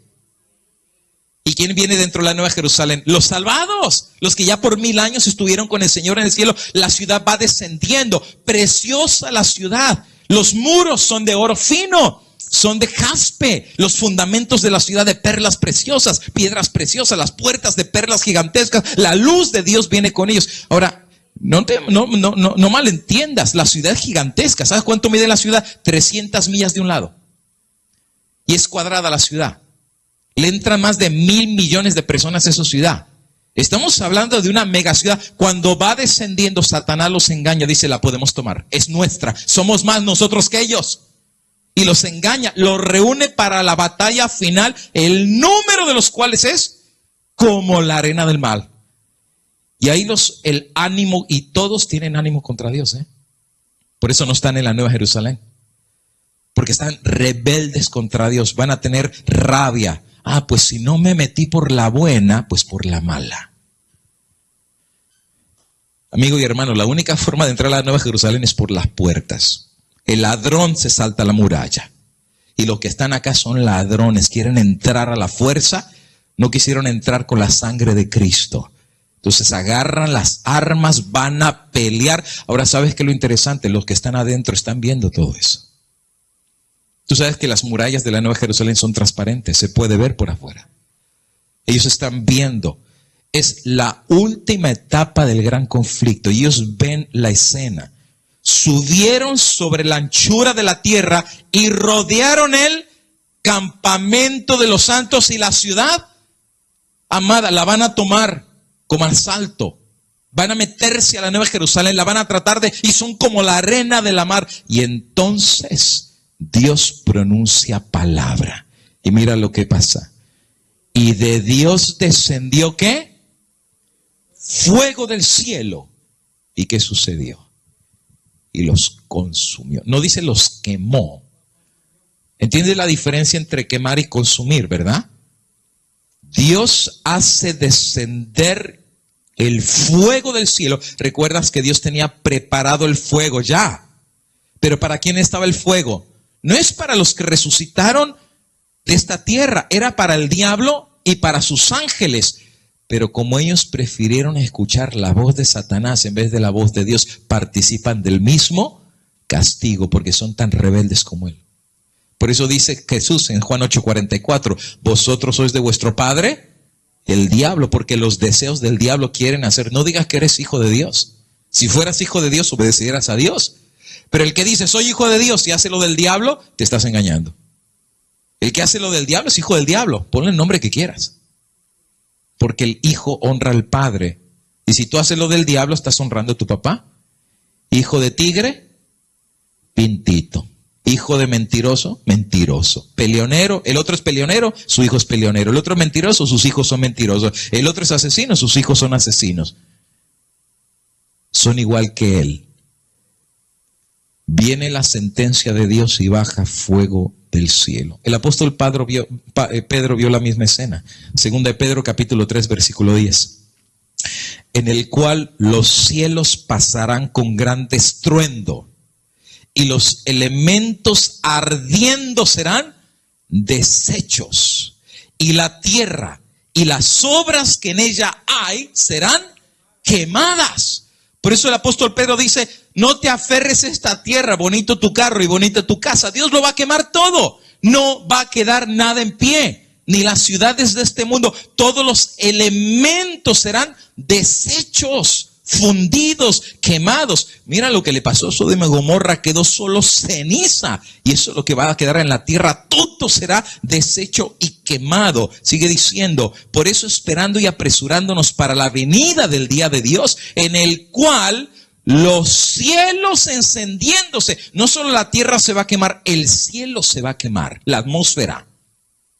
Tú sabes de qué está hecho el aire, ¿verdad? Si no es de oxígeno, hidrógeno. Esos son gases altamente flamables. Cuando descienda el fuego de Dios, hasta la atmósfera se va a encender. Ahora, ¿sabes por qué se va a encender la atmósfera, verdad? Porque Dios no solamente va a quemar a los malos en la tierra, sino a los demonios en el aire. Porque los demonios van a volar para escapar, pero aún los cielos se encenderán. Ahora, ¿Dios va a quemar también a los demonios? Sure. También. Los elementos siendo quemados se fundirán. Pero nosotros esperamos, según sus promesas, ¿qué? Cielos nuevos y tierra nueva. Pero antes que venga el cielo nuevo y la tierra nueva, primero la vieja tierra que tiene que pasar. Y de hecho, la razón por la cual Dios la quema es para volverla a hacer. Y sabes que lo va a hacer delante de nosotros. Lo vamos a ver, cielos nuevos. Por eso Juan en Apocalipsis 21 dice, y yo Juan vi cielos nuevos y tierra nueva. Mira cómo lo presenta él. Vi un cielo nuevo y una tierra nueva. Porque el primer cielo y la primera tierra, ¿qué pasó? Pasaron. Y el mar, ¿qué pasó al mar? Lo fundió, lo evaporó. Cuando descendió el fuego de Dios, hasta el agua la deshizo. Y cuando Juan ve la nueva tierra que Dios hace, ya no hay mar. Y yo pienso que hay una razón para eso. Hay tanta gente que va a salir de la ciudad y vamos a vivir en la tierra renovada. Vamos a tener dos casas, uno fuera de la ciudad y la otra dentro de la Nueva Jerusalén. Y vamos a plantar viñas y vamos a plantar y conviviremos con los animales. Todo lo que dicen los profetas, ¿verdad? Que el león convivirá con el corderito. Y que los niños pastorearán un león, ¿verdad? Porque aún la nueva creación que va a hacer los animales serán como en el jardín del Edén, hace en la creación de Dios, ¿verdad? No tendrán, por esa razón, una vez me decía una niña, oiga pastor, ¿y en el cielo mi perrito va a estar allá? Tan dulce el gatito, ¿verdad? Pues ni tan dulces, porque si hay un animal que es sanguinario son los gatos, ¿eh? Se ven bien tiernos, pero de tierno no tiene nada. Dales un ratón a ver qué le hacen. No se lo comen primero, ¿eh? Primero lo torturan psicológicamente. Juegan con él, ¿verdad? Y sale corriendo el ratón y le ponen la pata y lo arrastran. Y el otro está traumado, el ratón, ¿verdad? Y yo tenía un gatito que así le hacía a los ratones y después escuchaba el crujido de huesos, ¿verdad? Ya le arrancaba la cabeza y se lo comía. Sí, aún esos gatitos, por el pecado su naturaleza ha sido cambiada, pero la tierra nueva, los nuevos animales que Dios va a hacer y que va a crear van a reflejar otra vez el carácter de Dios. Los leones comerán ¿qué? Pasto. Nos vamos a comer a los animales, ¿verdad? Los taquitos de carne asada y todo, nos lo vamos a comer allá, ¿verdad? ¿Por qué creen de la reforma pro salud? Si allá no vamos a comer carne, no es importante que aprendamos aquí a comer la dieta de Dios. Es aquí, no allá, si no nos va a hacer una tortura. Pero finalmente dice, vi la nueva Jerusalén descender del cielo, esposada como una novia para su marido. Apocalipsis 21:4. Y enjugará Dios toda lágrima de los ojos de ellos. Porque cuando desciende el fuego de Dios, nos va a tocar ver a nuestros seres queridos dejar de existir. Nos va a tocar ver la segunda muerte. Y la madre llorará por sus hijos. Y los hijos llorarán por sus padres. Y lloraremos diciendo vanidad de vanidad, esto de vanidad. Lo que perdieron por un plato de lentejas en la tierra. Perdieron la eternidad de Dios por basura. Y lloraremos tratando de entender por qué. Pero cada quien tomó su propia decisión. Y Dios mismo nos enjugará. Él mismo va a ir contigo y te va a limpiar las lágrimas, a decir, vas a ser consolada. Porque ahora tienes una familia más grande. Y tienes un padre. Y tienes hermanos. Pero va a haber dolor. Porque ¿a quién no le gustaría que toda su familia esté ahí? ¿A quién no le gustaría que sus hijitos estén ahí? o su esposa, o sus amigos, o sus hermanos.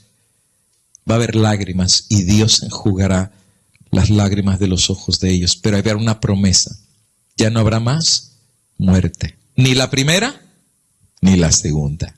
Tampoco habrá más llanto, ni clamor, ni dolor, porque las primeras cosas... Entonces tú explícame. Si dice que no va a haber más llanto, ni clamor, ni dolor, entonces eso del infierno que se van a quemar por toda la eternidad contradice esto. Porque si ellos siguen quemándose en el infierno por los siglos de los siglos de los siglos de los siglos de la eternidad, ¿por qué dice ya no habrá más llanto, ni clamor, ni dolor? Porque las primeras cosas pasaron. He aquí que yo hago nuevas todas las cosas. Y él me dijo, escribe, porque palabras fieles y verdaderas son estas. Y yo prefiero la palabra de Dios. Prefiero la palabra de Dios. La palabra de Dios es cierta y verdadera. Este es el fuego de Dios. Este es el infierno. No hay nadie que se esté quemando ahorita, ni hay nadie que haya recibido la recompensa en el reino de los cielos. Dios los tiene guardados en el sueño del descanso y los va a juzgar a cada quien. Hebreos 9:27, como está establecido por Dios, que el hombre muera una vez y después enfrente el juicio. Y Dios, mientras los está juzgando, están descansando. Pasará el nombre de Hitler y pasará el tuyo y el mío. ¿Escuchas del himno que decía, cuando ya se pase lista y mi nombre llamen, yo responderé? Pero mientras tanto viene el día del juicio, pero cuando reciban su castigo, descenderá el fuego de Dios y esa será la recompensa de los malos. Ahora vamos a poner que cuando desciende ese fuego y se estén quemando los malos, supongamos que se queman por toda la eternidad. ¿En ese momento estará el diablo a cargo del infierno? Es como que Dios le dice, bueno, está bien, engañaste a millones de millones, estás a cargo de torturarlos por toda la eternidad. No, mira lo que dice la Biblia, Apocalipsis 20:10. Y el diablo que los engañaba fue lanzado en el lago de fuego y de azufre. No lo va a cuidar, no es el jefe del infierno. Él mismo es lanzado al lago de fuego donde estaba la bestia y el falso profeta y serán atormentados de día y de noche por los siglos de los siglos. Mañana te voy a explicar qué significa esa parte, por los siglos de los siglos. No te pierdas el tema del día de mañana. Mateo 25:41. Dirá a los de la izquierda, apártense de mí, malditos, al fuego eterno preparado para el diablo y sus ángeles. Dios no va a hacer ese fuego para que el diablo sea el jefe del infierno. El diablo va a ser quemado en ese fuego. Y de hecho, hay una profecía que al diablo no le gusta. Odia este versículo. El diablo lo odia con toda la fuerza que puede haber, porque Dios le hizo una profecía después de su rebelión. ¿Y quieres ver qué profecía Dios le hizo al diablo? Escuche. Ezequiel capítulo 28 y versículos 18 y 19. Dios está hablando aquí. Con la multitud de tus maldades y con la iniquidad de tus contrataciones, profanaste tu santuario. Yo pues, dice Dios, saqué fuego de en medio de ti, el cual te consumió y te puse en ceniza sobre la tierra a los ojos de todos los que te miran. Y todos los que te conocieron de entre los pueblos se maravillarán sobre ti. Espanto serás y para siempre dejarás ¿de qué? ¿Y de dónde viene la idea que él va a ser inmortal por toda la eternidad quemando a la gente? Si él mismo va a dejar de ser. Si él mismo se va a convertir en ceniza, ¿cómo va a vivir eternamente? Ahora, ¿qué significa que quede en ceniza? ¿Qué significa que quede en ceniza? Significa que el fuego quema lo que puede quemar mientras haya algo que se pueda quemar. Pero una vez que ya el elemento, la materia, no hay nada más que se pueda quemar, ¿en qué se convierte en la materia? En ceniza. El diablo, Dios lo va a quemar doble. Le va a sacar un fuego que Dios mismo va a encender desde adentro. Mira el texto, otra vez. Yo pues saqué fuego de medio de ti. Desde adentro lo va a quemar y cuando lo arroje al lago de fuego, por dentro y por afuera lo va a consumir. Y va a arder. Ahora tengo que decir, ¿cuánto tiempo van a arder los que perezcan? ¿Arderán por los siglos de la eternidad para siempre? No es así, Dios no es así. Dios es justo. Cada quien va a pagar lo que hizo. Algunos arderán como paja, rápido se prenderán y rápido se apagarán. Listo. Otros arderán como ramita verde, van a durar un poco más. Algunos van a arder como tronco, algunos como mezquite verde. Depende de lo que hicieron. Si te pones a pensar en Hitler, él tiene mucha cuenta que dar. Si él pensaba que lo que él hizo, no había un juez en el cielo que viera sus acciones, estaba equivocado. Ahí ese día Hitler va a saber quién era el Rey de Reyes y el Señor de Señores. Y a él, pues, recuerda lo que dice la visión de los 7 sellos, las almas que claman debajo del altar, ¿hasta cuándo vengas? Viene el día de la venganza. Desciende el fuego del cielo, pero cuando todos los pecadores perezcan y dejen de ser, todavía va a quedar uno. Es este. Porque este es el Rey de los pecadores. Y él tiene que pagar. Pero Dios no lo va a tener quemándose para siempre. Va a llegar un momento que se va a extinguir. Y de la gloria de aquel querubín hermoso que Dios creó, y de la gloria de aquel ser que tenía 6 alas y que estaba junto al trono de Dios y que era el más hermoso querubín que Dios había hecho, que le puso piedras en su vestimenta, que brillaba, que dirigía el coro en el cielo, que tenía una frente ancha hablando de inteligencia y sabiduría, que era precioso como nadie de lo que Dios había hecho. Va a quedar solamente una miseria. Por eso la Biblia dice, el que es soberbio, Dios lo humilla. Y aquí viene el día de la humillación de Luzbel. El príncipe de las tinieblas, para siempre dejarás de ser. Cuando él se apague y se convierte en cenizas, llegó la hora de crear otra vez este planeta. No hay más pecado, pero tampoco hay pecadores. Y saben ustedes, el decirlo es fácil, pero es una triste historia. Una historia de dolor, una historia de sacrificios, una historia de pérdidas, pero también una historia de ganancia y de redención. Los redimidos de Dios que vivieron en este mundo, pero no eran más de este mundo. Satanás no es inmortal. El hombre tampoco es inmortal. El único que es inmortal tiene nombre y su nombre es Cristo Jesús. Bienaventurados los que están del lado de Él para tener derecho a la ciudad y tener derecho al árbol de la vida. Entender el tema del infierno en esta perspectiva nos trae una correcta dimensión del carácter de Dios. Dios es amor, Dios es justo. No hay semejante infierno que ahorita la gente se esté quemando y que esté siendo torturado. Eso no es el carácter de Dios. Dios es amor. Y el que lo dude, dése una vueltecita al Calvario para ver a su propio Hijo muriendo porque nos amó. Que fue capaz de sacrificar lo más grande.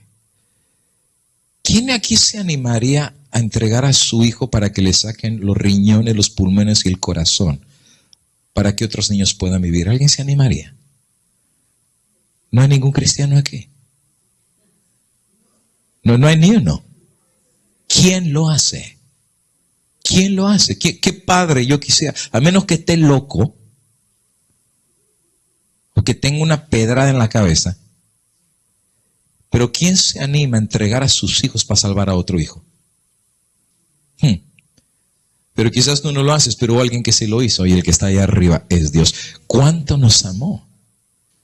¿Cuánto nos amó? Satanás quiere, tirarle lodo al carácter de Dios. Es un ogro, es un vengativo, tiene a la gente quemando.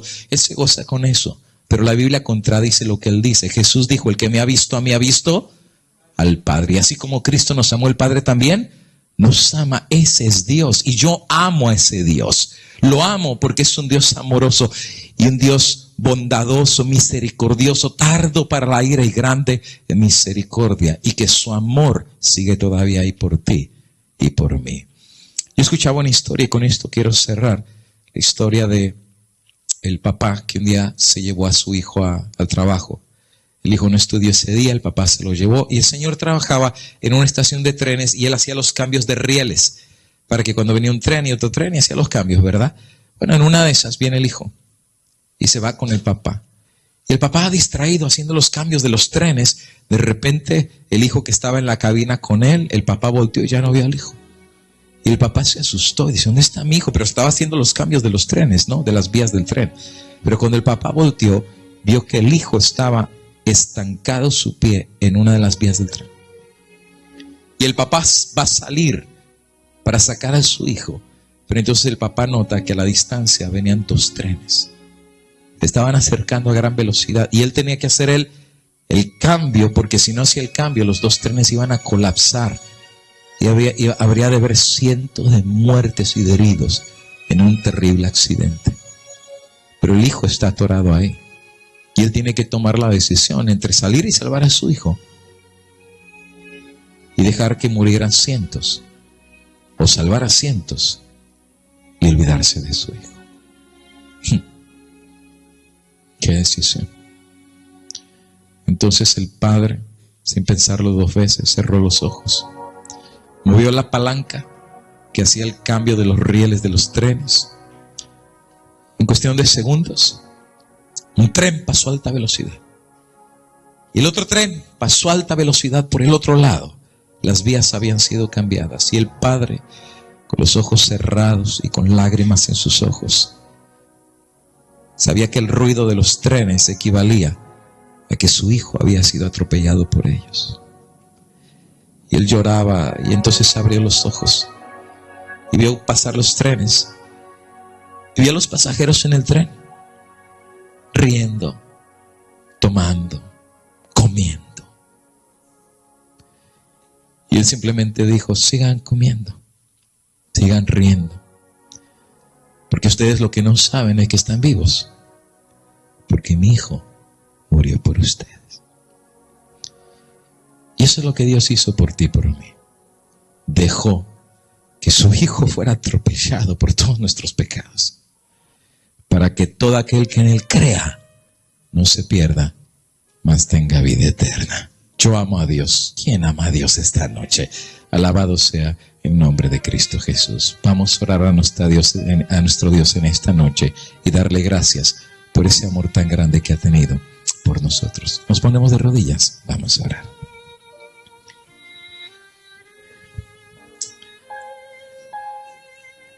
Nuestro Dios y nuestro Padre, en medio de los mitos y leyendas y tergiversación que Satanás ha creado acerca de ti, tu amor y tu carácter ha sido desvirtuado. Y por generaciones, ¿cuántas personas llegaron a pensar que eres un Dios malvado, castigador, que te gozabas del dolor, sacar dolor de ellos a través del castigo? ¿Y cuántos se negaron a amar a un Dios así, sin saber que tu palabra decía que tú eres amor? Ignorando lo que dice el apóstol Pablo, que el amor de Dios es más alto que los cielos, más profundo que la tierra y más amplio que los cielos. Y que aquel que dude el amor de Dios pueda ver en el Calvario cuánto Dios amó a los pecadores, que dio a su Hijo unigénito. Por eso tu palabra dice, en esto consiste el amor de Dios. No en que nosotros amamos a Dios, pero en que Él nos amó primero y dio a su Hijo para expiación de nuestros pecados. Por eso dice el apóstol Pablo en el libro de Hebreos, acerquémonos confiadamente al trono de la gracia. Busca a Dios, que Dios no está lejos, está más cerca de lo que tú te imaginas. Que si has sido como hijo pródigo, vuelve a casa, porque el Padre te sigue esperando, porque Dios te sigue esperando. Y si tú quieres, hoy puedes volver a Él, porque Él no te va a juzgar, porque Él no te va a criticar, porque Él no te va a reprender y te va a hacer sentir mal por tu miseria y por tu pecado. Al contrario, Él va a abrir los brazos y los va a poner alrededor de ti. Y te va a abrazar de una manera tal que te va a decir: este es mi hijito amado, que estaba perdido y ha sido encontrado, que estaba muerto y ha vivido. Y va a ser fiesta en el cielo y va a haber gozo, porque uno de sus hijitos ha regresado a casa. Hoy Dios te llama, querido joven. Hoy Dios te llama, querida señorita, hermano, hermana. La gracia de Dios no está lejos, está cercano para aquellos que quieran levantar su mano y decir: Padre, aquí estoy, heme aquí. Nuestro Dios de amor, nuestro Dios de gracia y de misericordia, en esta noche cerramos diciéndote gracias porque nos amaste. Gracias porque tu carácter es amor. Entendemos que no darás por inocente al injusto. Pero Padre, ¿quién puede ser injusto a tu lado? Hoy, Padre eterno, recíbenos como enteramente tuyos. Y al despedirnos de este lugar, no nos queremos ir solos, pero queremos que Papá Dios vaya con nosotros.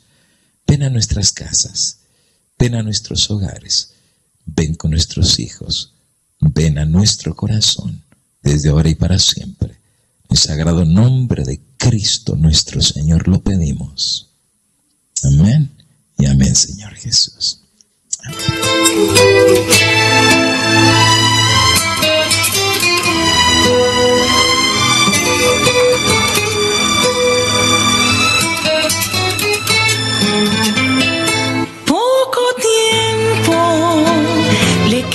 A este mundo, muy poco tiempo para ver el final.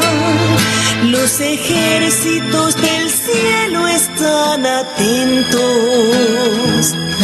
al sonido de la trompeta real.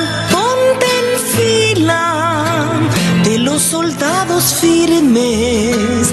Alza bandera para la eternidad. No te duermas, no te acotes, no desmayes. El día es corto y la noche vendrá. Los obreros se encuentran en los campos pregonando que Cristo viene ya. Fuerte pregones que dará el que esté firme. Y tú, mi hermano, únete a la verdad. Los obreros se encuentran en los campos pregonando que Cristo viene ya. Pregones que dará el que esté firme. Y tú, mi hermano, únete a la verdad.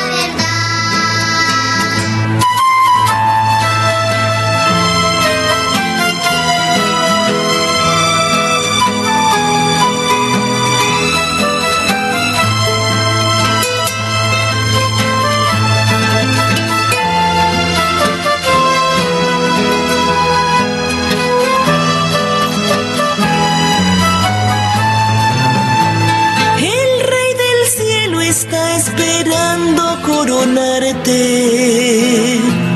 de victoria para la eternidad.